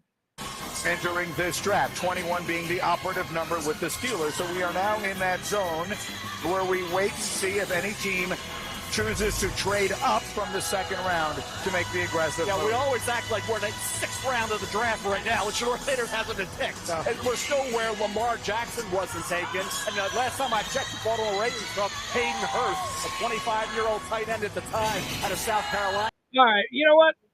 I don't know what the hell is going on here. I don't know what that is. All right, anyway, that was little look at Shador with his back to the camera. Wouldn't show his face. He was starting to get a little embarrassed. All right, so we did that. Oh, here's another funny picture I wanted to put out there. I put this up on my Twitter yesterday because when I saw it, I just thought, oh, my God. And again, it concerns Jackson Dart, who was taken by the New York Giants, who traded back into the first round to select him and not Shador Sanders. But I took this picture off my TV because I just thought it was great. I love the peeks behind the curtains that we get when we go into these players' homes, when they're sitting on their couch and you see their mom. You're like, oh, he's got a hot mom. You get to see that stuff. It's always fun. Oh, look at that. His girlfriend's hot. I love to see, just a little peek behind the curtain of what these people's real lives are. What the fuck is happening? Why did that happen? Hold on. No, thanks. Why did this happen? Why did my TV just go out? Did you notice that? The damn TV. And now YouTube's going to make me watch more videos. Somebody, I know how to fix it. I know how to put it there permanently. People are like, I can help you with it. I'm like, no, actually, I like the distraction. I think it adds to the ambiance of the show. All right, here you go. Jackson Dart. The camera was in Jackson Dart's house. Ole Miss quarterback. Had a nice night. Nobody really thought he was going to be a first rounder. He was mocked mostly in the second round. Jackson Dart, Ole Miss, great little quarterback. Jackson Dart, the New York Giants trade back into the first round to get him. So it's kind of an interesting thing. They show Jackson Dart at his house. And he's sitting on the couch with his little brother. And it's the funniest picture because could you imagine being the little brother of Jackson Dart? Like Jackson Dart, your big brother, your whole life. I mean, imagine their personal universe. Everywhere this kid goes, hey, have you talked to your brother lately? Hey, where's your brother going to go? Everything is about his big brother. And this picture just caught a moment where I thought, boy, what it must be like to be Jackson Dart's brother. Just look at him. He's kind of heavy. He's kind of fat. He's got glasses. His hair is mussed up. His arms are crossed on the couch. His mom is mad at him right now. He just wants to go in his room and play. He just wants to go to his room and watch YouTube. This kid just wants to go in his room and play video games. He's tired of everybody talking about Jackson. I love this picture. I love it. Jackson Dart's brother. By the way, you pull the camera out and you see sitting right next to Jackson Dart's brother, who appears to be sleeping with his arms crossed while the whole country is, excited about where Jackson's going to go. Right next to him is his grandma. There's like a little old grandma lady there. And the whole time she's like talking to him. I think he's in trouble. I think Jackson Dart's brother had a rough day yesterday. All right. Now, I want to show you one more thing on the subject of experts, because one of the things that we've had to deal with, especially if you watch ESPN, is Mel Kiper. Ugh. Mel fucking Kiper is, I just hate this guy. I hate him so much. Maybe if he wasn't so arrogant in his delivery, maybe if he wasn't so condescending to other people, maybe if he wasn't so goddamn cocksure about everything, and then maybe if from time to time somebody would fucking hold him accountable for all of his incorrect nonsense. Could that ever happen? Mel Kiper and motherfucking weathermen, they are not held responsible for anything. Never. They make bold predictions and then they don't work out, and then people are like, what do you think about next year? Why the hell does anybody listen to Mel Kiper Jr.? Mel Kiper Jr. had Shador Sanders as the number one quarterback in the draft.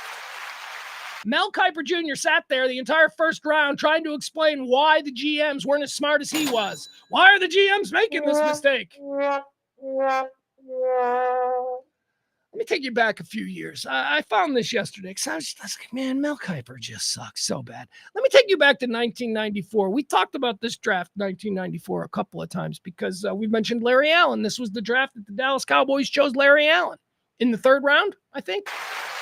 Third round, 1994.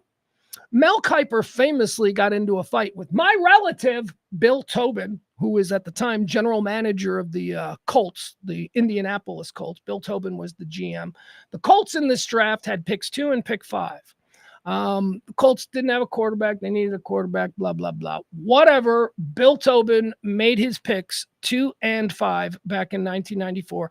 And a famous sort of interaction occurred between Mel Kiper and Bill Tobin. This is it. I want you to see this. This was 1994. Okay, this is 1994. Mel Kiper has been well paid since this moment. Okay, this is 1994. Here you go. Let's watch this. It's a typical Colt move. I mean, here's a team that needed a franchise quarterback. There were two out there. They have a chance at two. They don't take it. They end up coming back into the picture to get Trent Dilfer. They take an outside linebacker, not even a true outside linebacker. Somebody has to learn coverage in Trev Alberts. They have Coriat. They have Harad. They do have a hole that developed with the release of Dwayne Bickett. But to pass up a Trent Dilfer when all you have is Jim Harbaugh, give me a break. That's why the Colts are picking second every year in the draft, not battling for the Super Bowl like other clubs in the National Football League. One question, Bill. A lot of criticism about not taking a quarterback here. Your response? Well, you know, we got a guy up there. Who in the hell is Mel Kiper, in a way? Yeah. I mean, here's a guy that criticizes everybody, whoever they take. He's got the answers to who you should take and who you shouldn't take.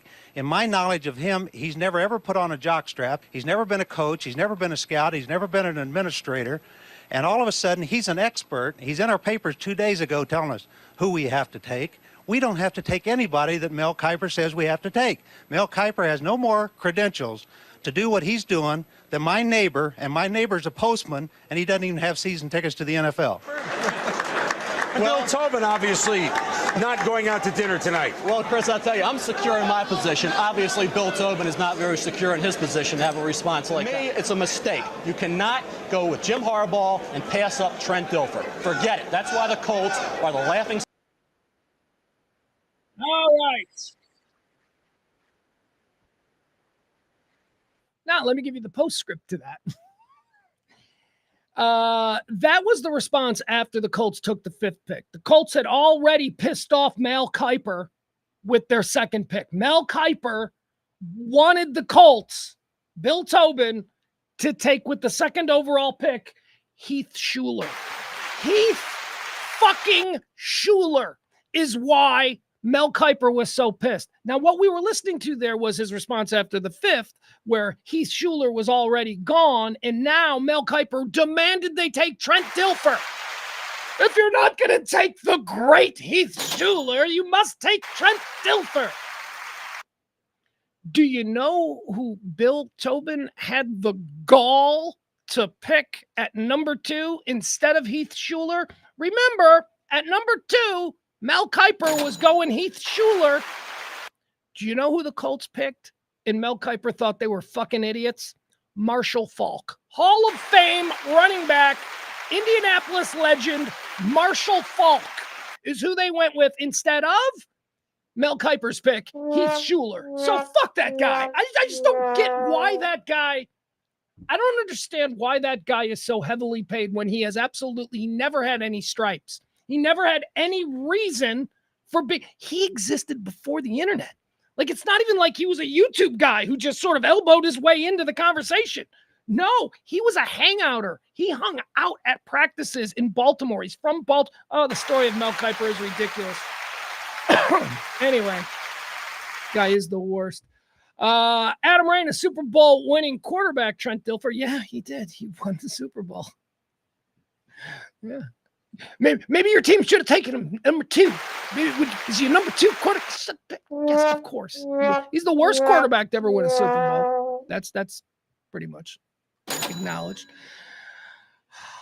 And here's another thing about Trent Dilfer, and I don't want to shit on Trent Dilfer. Trent Dilfer was a fine quarterback, the kind of guy you should take in the 2nd round, the 3rd round. He's going to win you some games. If you have a good defense, you're going to go far.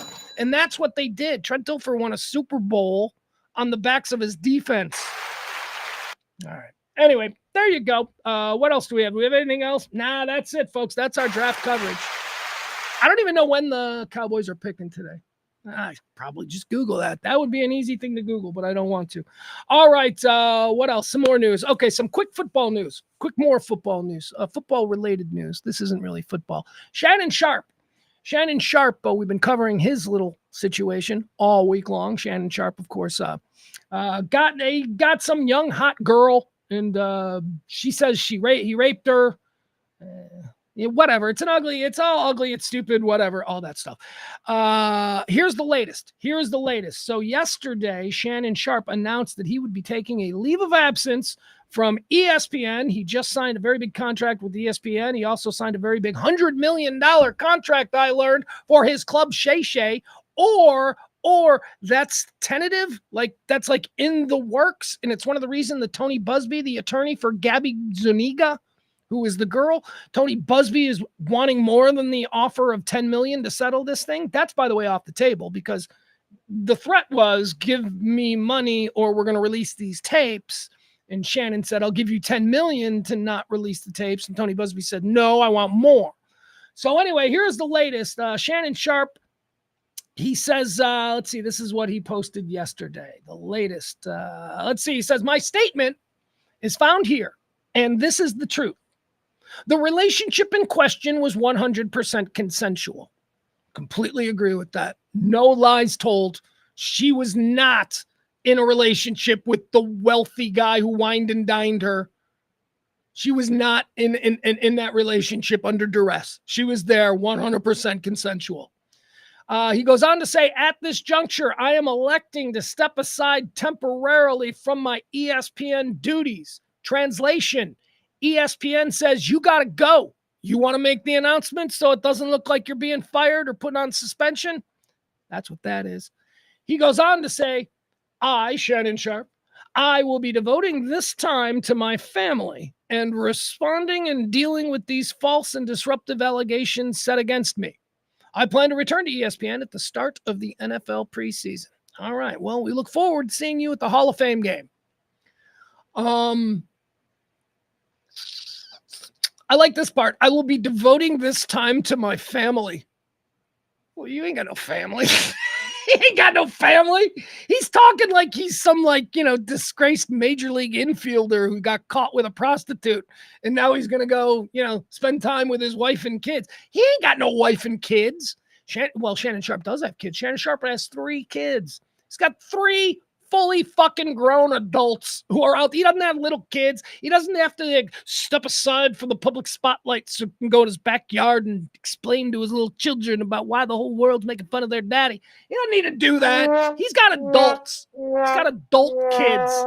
And he's never been married. He has never been married. So what the fuck are you talking about, Shannon, when you say, I will be devoting this time to my family? Who are we talking about? Sterling? You be hanging out at Sterling Sharp's house? He doesn't want you there. Shannon Sharp goes on to say, I sincerely appreciate the overwhelming and ongoing support I have received from my family, fans, friends, and colleagues. Signed, Shannon Sharp. All right, there you go. That's the latest. He is stepping away from ESPN. He's going to dedicate his time. He doesn't have a family. He doesn't have a family. He's got 3 fully grown adult children, and then he's just got a cadre, a harem, if you will, of young Hooters waitresses that he picked up at the gym. Who's your family, dude? So full of shit. See, he's still trying to be the ABC Disney, which is the parent company of ESPN. He's still trying to be whatever phony bullshit that is. I'm Shannon Sharp. I don't spend every night in a fancy New York steakhouse and then, head over to the strip club and take a... He's not going to say that, but that is how he lives. That is how these guys live. But no, ABC Disney, I'm dedicating my time now to my family. You don't have a family. Your friends are all strippers. You don't have a family. All right. Got a family like I got a family. Hi, dog. Speaking of my family. Come over here. Come here. Come over here. Come over on this side. You want to say hi to peoples? Oh, you get up there. You get up there. Yeah. Hi. Oh, you know what? If I had the other camera. Here. Let me say hi. Well, hello. Look at you in the guest chair. What you doing? What you doing? Your tail's going. She tells everything with her tail. Oh, now the tail stopped. That's CeeLo. She's nice. Not really. She's not nice. No. Hey, look. Come here. Look at me. Yeah, turn to the camera. Is she fat? Because E here of the E gallery, E says she's fat. He's like, she's getting fat. I'm like, she's not. She's 120 pounds. What do you mean fat? Okay, there you go. All right, she's gone now. I don't know. I take it personally. People are like, she's getting fat. I'm like, no, she's not. She's not getting fat. She's perfect. All right, there you go. That's the dog. Let's move on. What else do we have that we need to talk about here? Oh, here, this is fun. Yeah, one more thing from the Shannon Sharpe story. I wanted to share this with you. I'm just every day I see another thing that is AI generated that I'm like, we're all doomed. Creators are doomed. There's never going to be another good artist born. It's all going to be AI. So watch this. This was somebody took the Shannon Sharpe audio, like the Shannon Sharpe audio and phone call, and then they created like an AI sort of. It's wonderful. I don't know. Let's watch this. Here you go. Enjoy. Here's the. I think white women are as great as any other women. But I'm not going to act like I'm not scared of them. I have a reason to be scared. You could be Kang the Conqueror, and they could take your rabbit ass down in 2 weekends. Well, what, Gabby?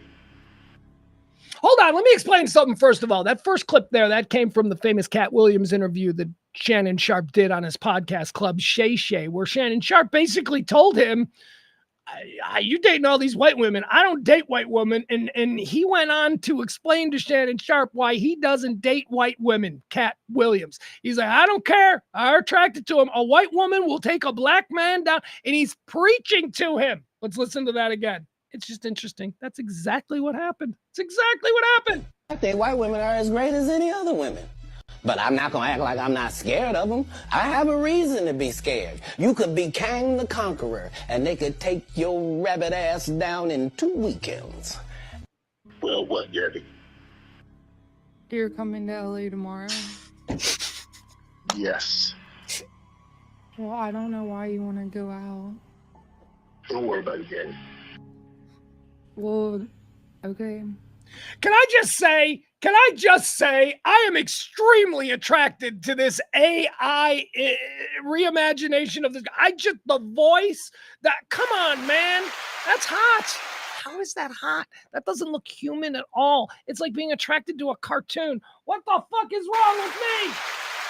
But her voice, when you animate, I don't know. It's just, she's got that looted out, I'm a stripper and I didn't get enough sleep kind of vibe and energy. I don't know. I find it hot.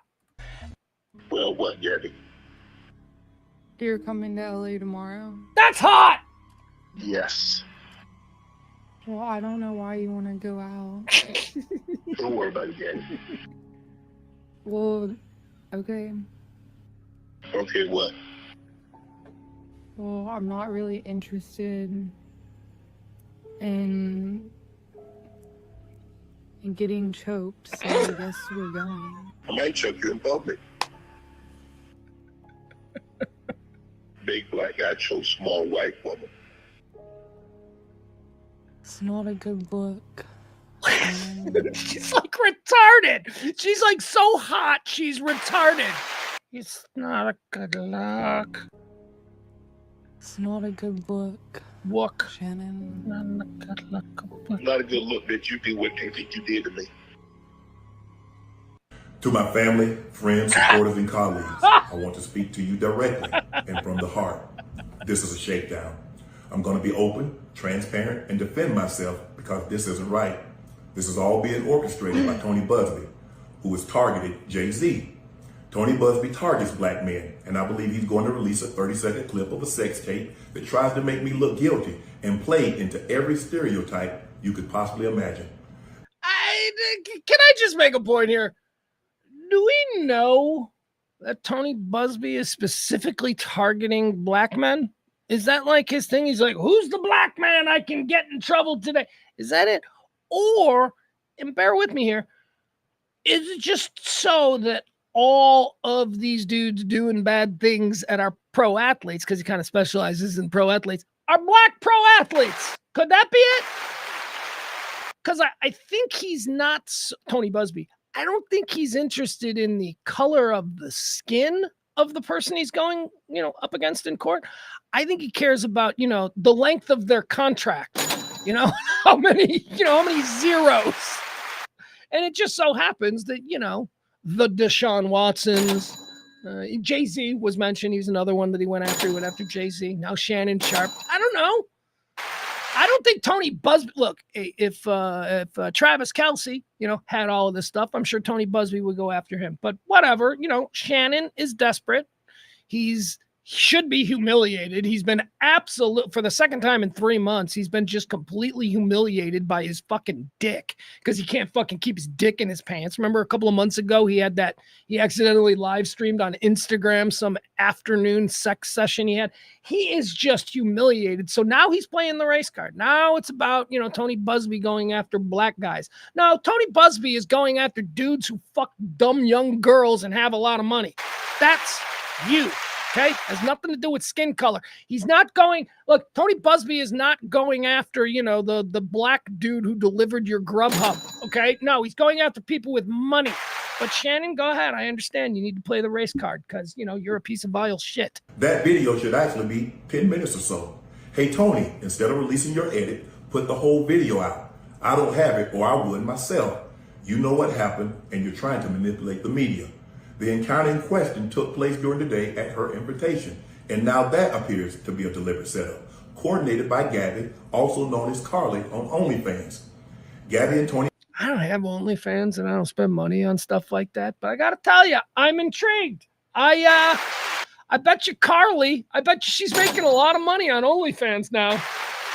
Busby want $50 million. What they're getting is sued for defamation and trying to take me down. My career is all about real talk and honesty. I know my family and fans know exactly what this. My career is about real talk and honesty, and I know my pretend family. No, you don't have a fucking family, Shannon. What are you? You can't say that you're all about honesty and then pretend you have a family. This is about. It's all about real talk and honesty. I know my family and fans know exactly what this is about, and I'm going to be out there telling you whatever I need to say, just like I always do. I love all you guys. All right, there you go. That's the magic of AI. AI is better than everything. Kevin's upset. Kevin's a really talented animator. He doesn't seem to like it. What does Kevin say? Kevin says, fuck AI. Yeah, thank goodness I'm at the tail end of my career. There you go. Oh, AI is pretty crazy. That's pretty great, man. I know it's going to be the end of us all and all that stuff, but whatever. I mean, I don't know what the world's going to look like in 200 years. Is it just going to be AI is going to do everything? And what? How are we going to buy stuff? We're just all going to be a bunch of fat, like brains in jars. What happens to humanity? I don't know. Whatever. Frank, look at my guy, Frankie. Frankie just states the obvious. I love it. Tony Busby. He likes the money. Yeah, he does, Frankie. Thanks for adding.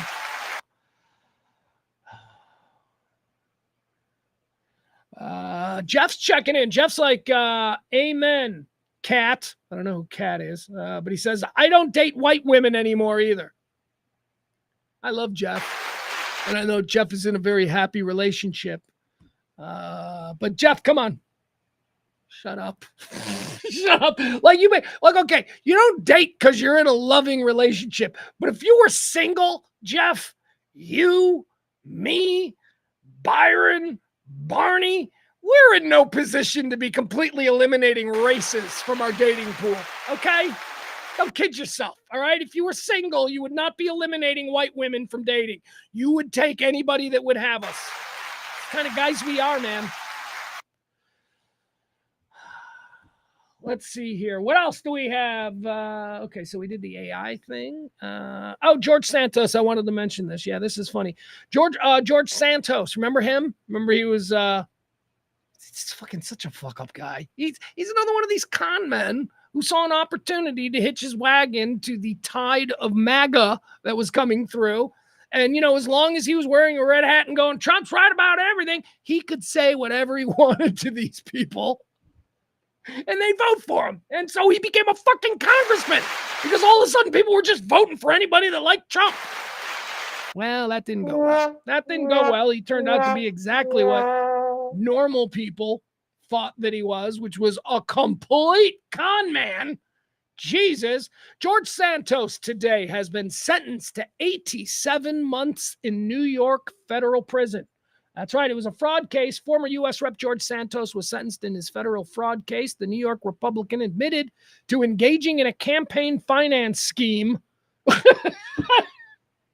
wrongly receiving unemployment benefits during the COVID-19 pandemic. Wait a second. He was in the house, wasn't he? Like COVID-19 times? Like, wasn't that part of when he was like elected and he was around COVID-19 time? He was collecting unemployment benefits? Oh my God. Santos agreed to restitution and forfeiture totaling nearly $580,000 as part of his guilty plea. George Santos, a guy who had nothing before hitching his wagon to the MAGA train and then bamboozling a bunch of stupid old women in New York. Yeah, his district that he won was all old white Jewish women. Yeah, it was like a weird kind of thing. Anyway, he fooled them. Remember, he had zero money. He was running for Congress. And now, after doing all of this stuff, and yes, he's facing 87 months in prison, which is how many years is that? 7 times, it's like 7 years in prison, something like that. All right, so yeah, he's facing that. But all of a sudden, like 580 grand he's got, like he can like pay that. My point is this. Yeah, he's going to look at 7 years in prison, but he like made like a whole shit ton of money. He grifted his way to a whole shit ton of money.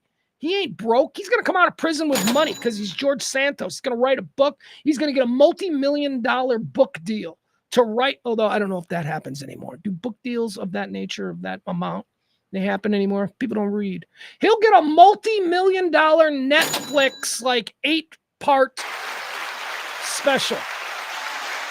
We reward the asshole class left and right in this country. He's going to be fine. He's going to die wealthier than any of us. George Santos. Of course, he's going to have to do 7 years in prison first. Couldn't happen to a nicer guy. Hold on. Hold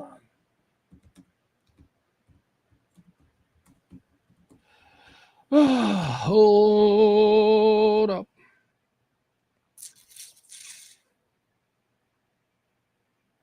Okay. All right. Let's see. What else do we want to do here? What else do we want to hear? Oh, this is nice. Let's see something that's going to make us all feel good while at the same time kind of freaking us out a little bit. Okay. This happened in Jacksonville. I want you to see this. This was 2 days ago. I think this was 2 days ago in Jacksonville, Florida. So this comes to us. This happened in front of a motor vehicles office, you know, where you go to get your driver's license and all that kind of stuff. This happened in front of a motor vehicles office in Jacksonville, Florida, just a couple of days ago. A mother was putting her kids in her car after, you know, doing whatever it is that she did, getting her driver's license, all that stuff. Mother was putting her kids in a car when a dude pulls up, jumps out of his car, grabs her children, throws her children in his SUV, and begins to speed away. Now, we don't have the full thing. We don't have him snapping them because apparently this police body cam or whatever this video is, there's no sound on the video either.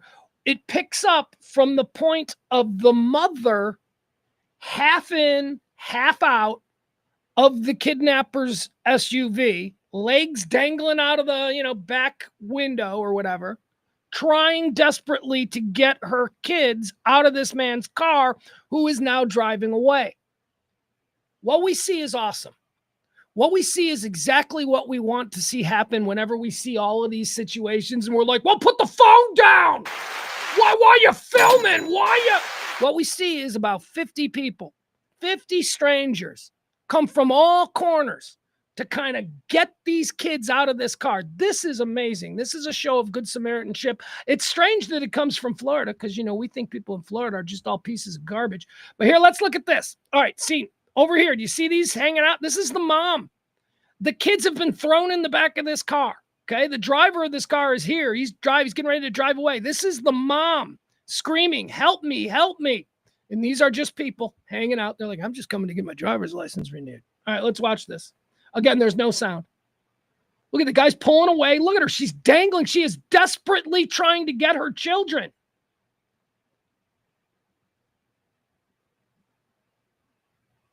Now, I don't know why he stops here. I don't know why. Does he stop because it's a stop sign? Because there's a stop sign here. I don't know why he stopped, but he stopped and watched these people swarm this car. This is what we do for each other. This is what needs to happen more. Got all of these people just coming out. People coming from everywhere. Now they get the guy out of the car. They should have stomped his fucking ass, but somehow the guy just gets back in. Do you see him? He just gets back into the car. So, at that point, if you're a mother, let's go back.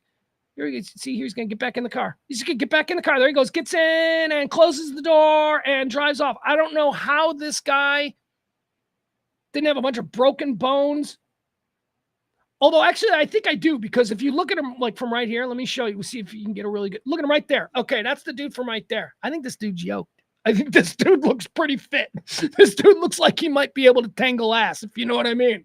So maybe that's why a bunch of people were like, all right, we got the kids. We got the kids. We ain't fucking with this guy. He does look pretty, pretty stout, if you will. He gets in, slams the door. The mother and the kids are okay. They're calling the police. Everybody lets him go. And there he goes. Now, here you go. This is just a short time later. This is the Jacksonville Police Department. They caught up with him. And, he didn't go free. So this guy who was just cruising through a parking lot in Jacksonville, Florida, the DMV, the Department of Motor Vehicles, sees a couple of kids, jumps out of his car, grabs the kids, throws them in the back of his car. The mother sees it. The mother fights tooth and nail to stop him from doing this. Then a whole bunch of Samaritans surround the car. He somehow gets away. Kids are back home safely. He drives off. This is just a little while later when police caught up with him. It's like, okay. The fuck was this guy doing? What was he doing? That's insane, right? Is he a molester? Is he would just want to kill some kids? What the fuck? Anyway, there you have it. Congratulations to the good people of the DMV there in Jacksonville, Florida. They did what we need people to do. They did exactly what more of us need to be able to count on our brothers and sisters in public to do, which is when something is going wrong, let's go. Come on, everybody, let's go. I know I don't know you, but let's kick some ass together. That's what we've got to do. And they did it there in Jacksonville. That was pretty cool. All right, shout out to those good folks. What else? What up? I don't like that. Don't like that. Okay, let's do this. The guy who runs Netflix, he did a big industry-wide speech where he basically tore down all the studios and all the movie theaters and says, I'm not going to apologize because you people make theaters that nobody wants to go to. Netflix says, I'm not going to apologize because you people for 60 years now have been bilking the American public with $20 buckets of popcorn and all that. Netflix has changed the way we enjoy film, right? Used to be you had to go somewhere. You want to see the latest movie out of Hollywood, you had to put your shoes on, you had to get in a car, you had to drive, you had to wait in line, you had to get a ticket, you had to sit with strangers, you had to pay ridiculous prices. You had to pay $5 for 10 ounces of soda. What? Right? We were treated poorly because we didn't have any other choice. We loved movies, and this was how we got to see movies, so we were willing. Theaters did this to us. Shitty experience, garbage seats, screens with duct tape across them because they're torn, right? It's been years and years of that. And so what happens? Well, new technology now allows us to sit on our fucking couch and watch whatever the latest Marvel movie is when we want to watch it. It allows us to pause and go to the bathroom instead of having to go through a theater, excuse me. And then when we come back, go, what did I miss? See, that's not a thing anymore. The experience of enjoying film has been improved by the likes of Netflix. I'm not saying it's just Netflix, but Netflix is certainly probably the biggest name, right? I don't go to movie theaters anymore. I don't want to go to movie theaters. And for the first time, Ted Sarandos, who is in charge of Netflix, he's basically crowing a little. He's like, maybe if you guys had a place that people wanted to go, they would come see your movies. But as it is right now, people are coming to my place because my place is their living room. My place is what's best for them.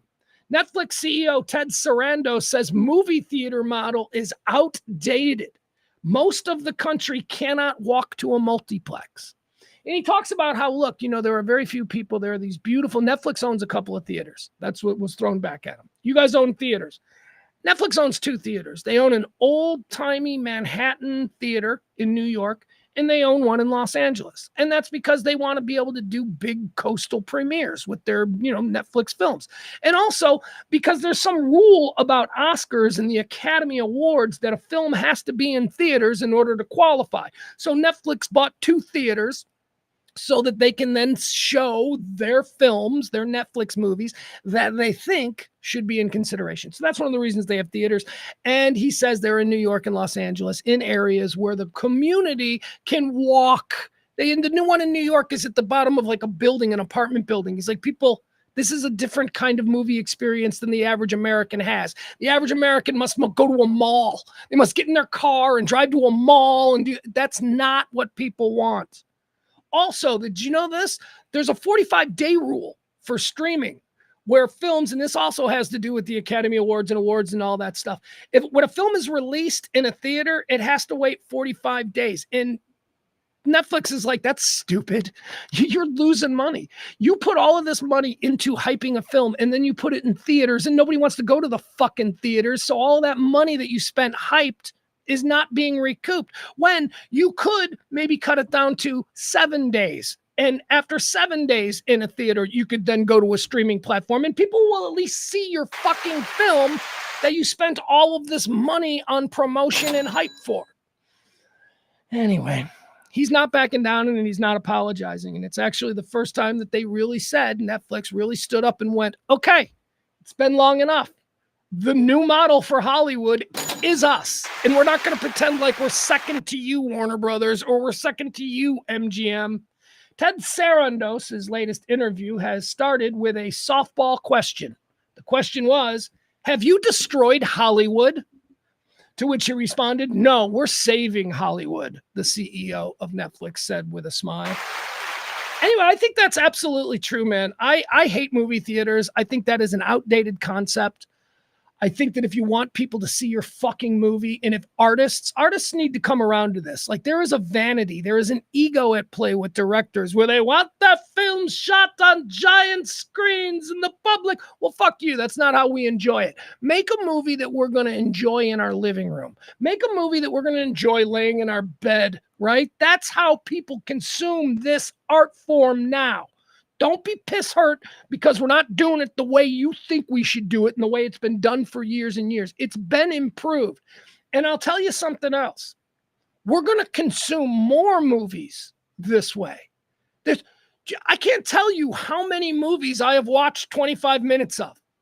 We don't do that when we go to a theater. When we go to a theater and we pay $12 or whatever for a ticket and another $25 for popcorn and soda, when we do that and we're sitting in the movie and we get 15 minutes into it and we don't fucking like this movie, we stay. Very rare that people walk out on a movie after spending all that money. You stay. You're like, you're here. Okay, this isn't great. At home, we don't have to stay. I flip over to the next thing. But you know what? I've seen something that I probably otherwise wouldn't have seen. I sampled it. Netflix is superior to movies. There, I said it. Now, do I like this new theater thing? Like every now and again, like there's certain movies, maybe you want to go and have the community experience. You want to see them big. I don't know, whatever the next Marvel movie is, you want to go. I do like the new modern theaters that have reclining chairs. Hell, there's a theater around here. Is it the one down in Victory Plaza where they got like massage chairs? There's like a massage thing. I don't know, whatever. It's very, very nice. You can get a steak sandwich. You can get a beer. Got tables that fold down. It's very nice. So the movie theater experience has changed, but that ain't enough, man. And that ain't how people are going to go see movies. I used to go to a movie theater. Growing up, I went weekly. So did you. You could 1985. I bet you that at least there's 52 weeks in 1985. I bet you 39 of them you saw a movie in a movie theater back then. I can't tell you the last movie I went to. Napoleon. That was like a year ago, right? Napoleon was the last movie I think I went and saw.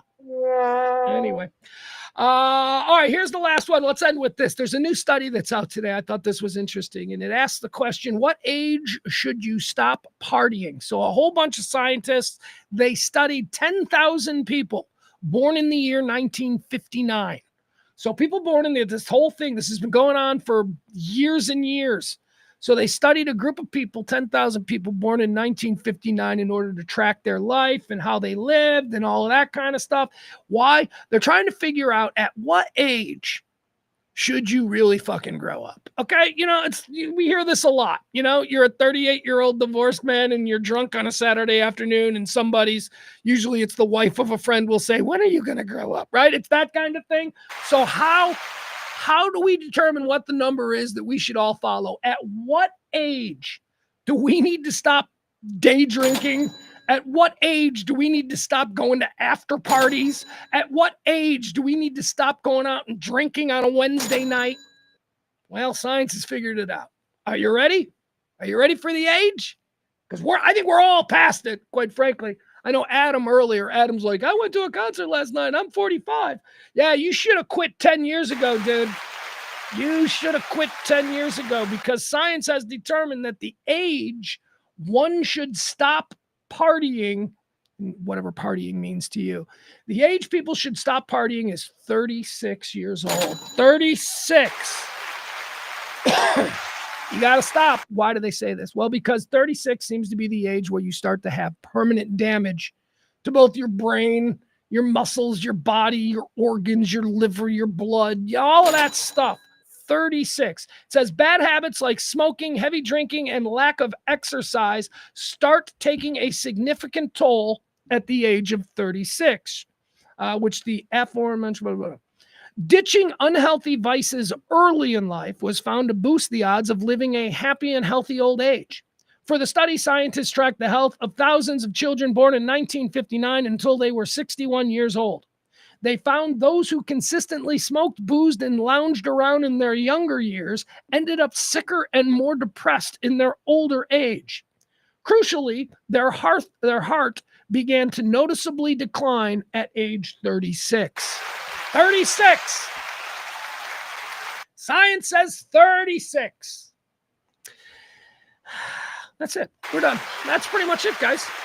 I think we're almost done here with the show. That's you guys having a good week? Hi, Ben Clark. Ben Clark's hanging out with us.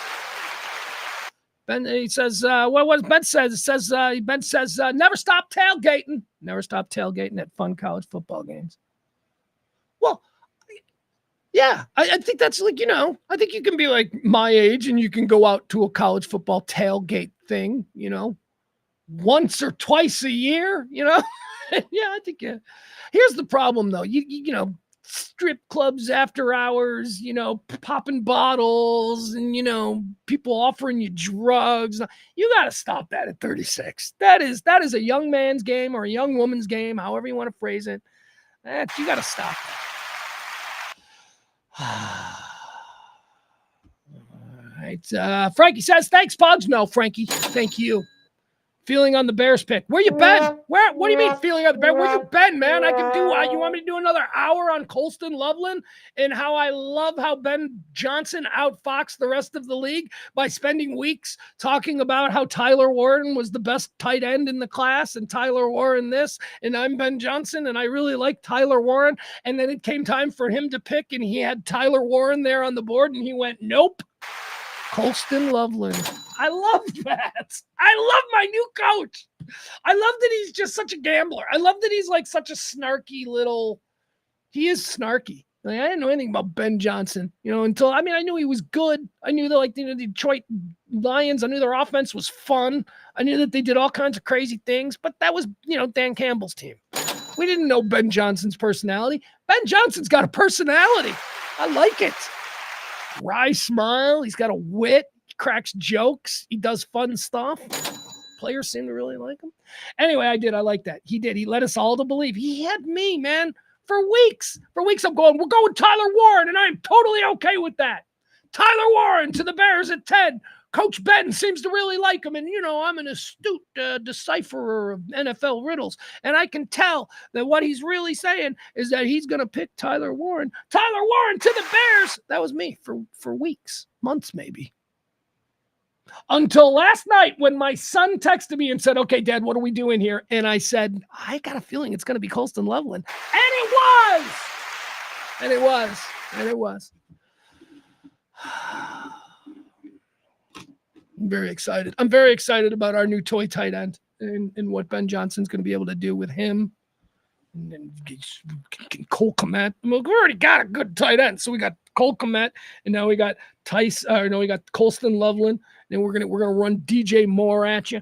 We're gonna run Roman Dunze at you, last year's number 9 pick. Then we're gonna out of the backfield, we're gonna give you a little DeAndre Swift, who I know he had an off season last year, but that's okay. He's gonna be fine. He's got a new offense and a new offensive line to run behind. More importantly, DeAndre Swift's gonna be fine. I like our team.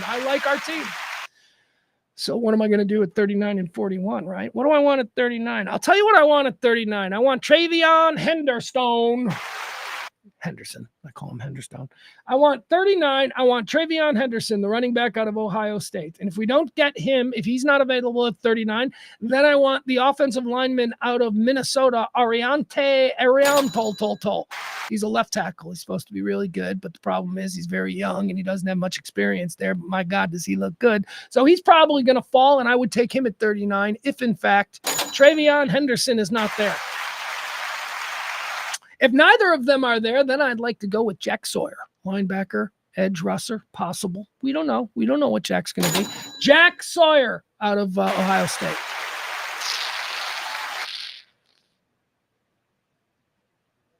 Or I'll tell you, man, we can get all the way to pick 71, and if at pick 71 we still don't have a running back, that's when we start looking at guys like Cam Scattaboo. Cam Scattaboo could be fun.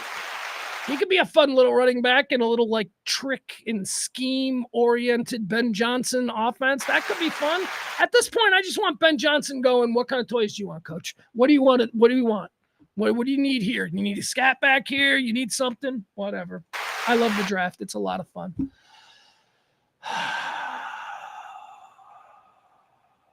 Ben says Chicago doesn't need a punter. No, we don't. Took a punter in the fourth round last year. We got old Legatron. We got our Aussie kid. We like him. We don't need a punter. Don't know that we should have taken him in the 4th round last year, especially since this year we don't have a 4th round pick. We don't have a 4th round pick, but we got 3 picks in like the 2nd round. So no, actually, I think we got 2 picks in the 2nd round and then 1 pick at the top of the 3rd. But whatever, it doesn't matter. We're sitting pretty. We got 3 picks tonight. I'm very excited. Go draft. Where are the Cowboys picking?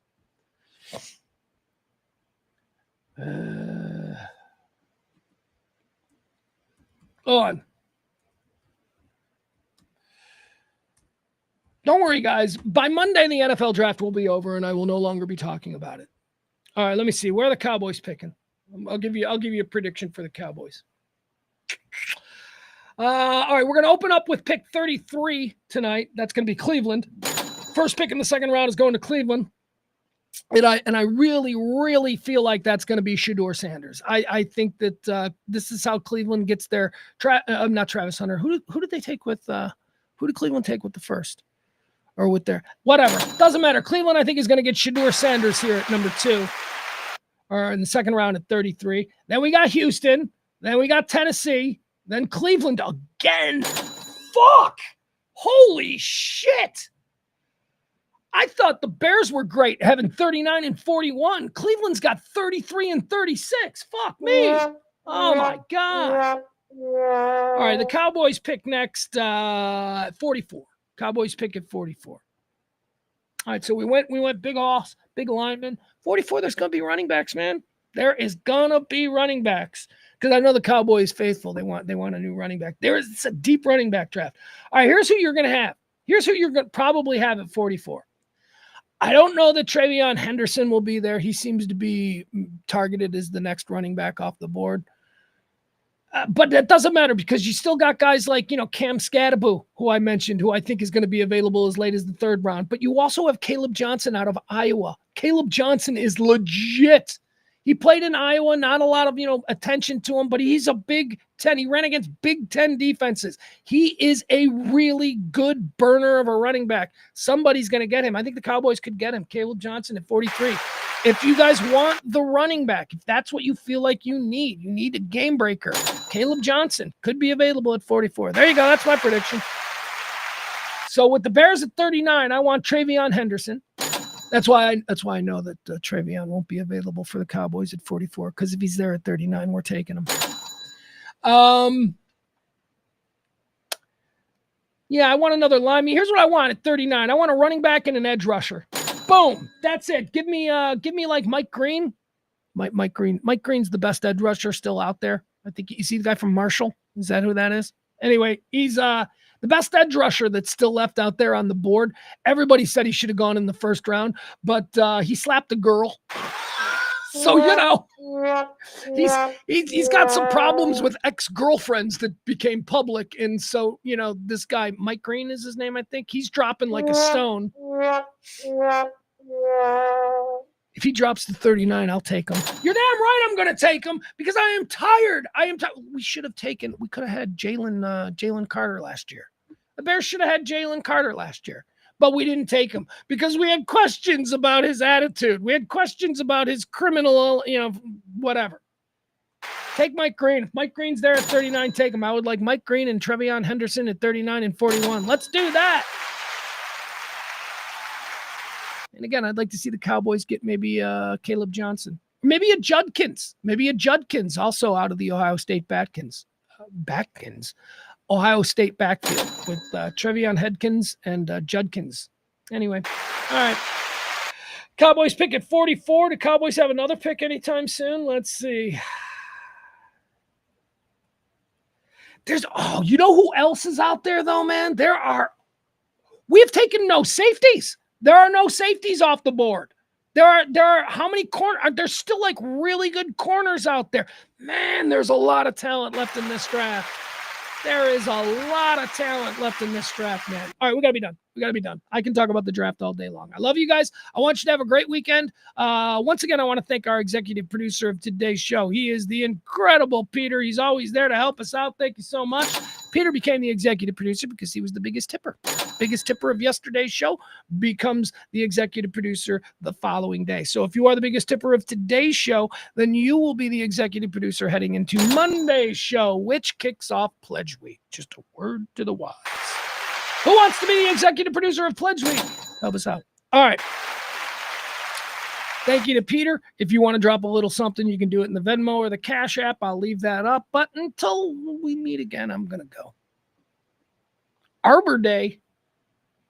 Is today Arbor Day? Today marks Arbor Day. Man, when I was a kid, Arbor Day was a thing. Like in the 70s, Arbor Day was a thing. Like I remember in school, like it's Arbor Day. Like I remember, we didn't have school off, but like I remember Arbor Day being a thing. I don't think we celebrate Arbor Day anymore, do we? Well, here's CBS News telling me that we do. Today's Arbor Day. Have a good Arbor Day. Go hug a tree, you weirdo. Bye.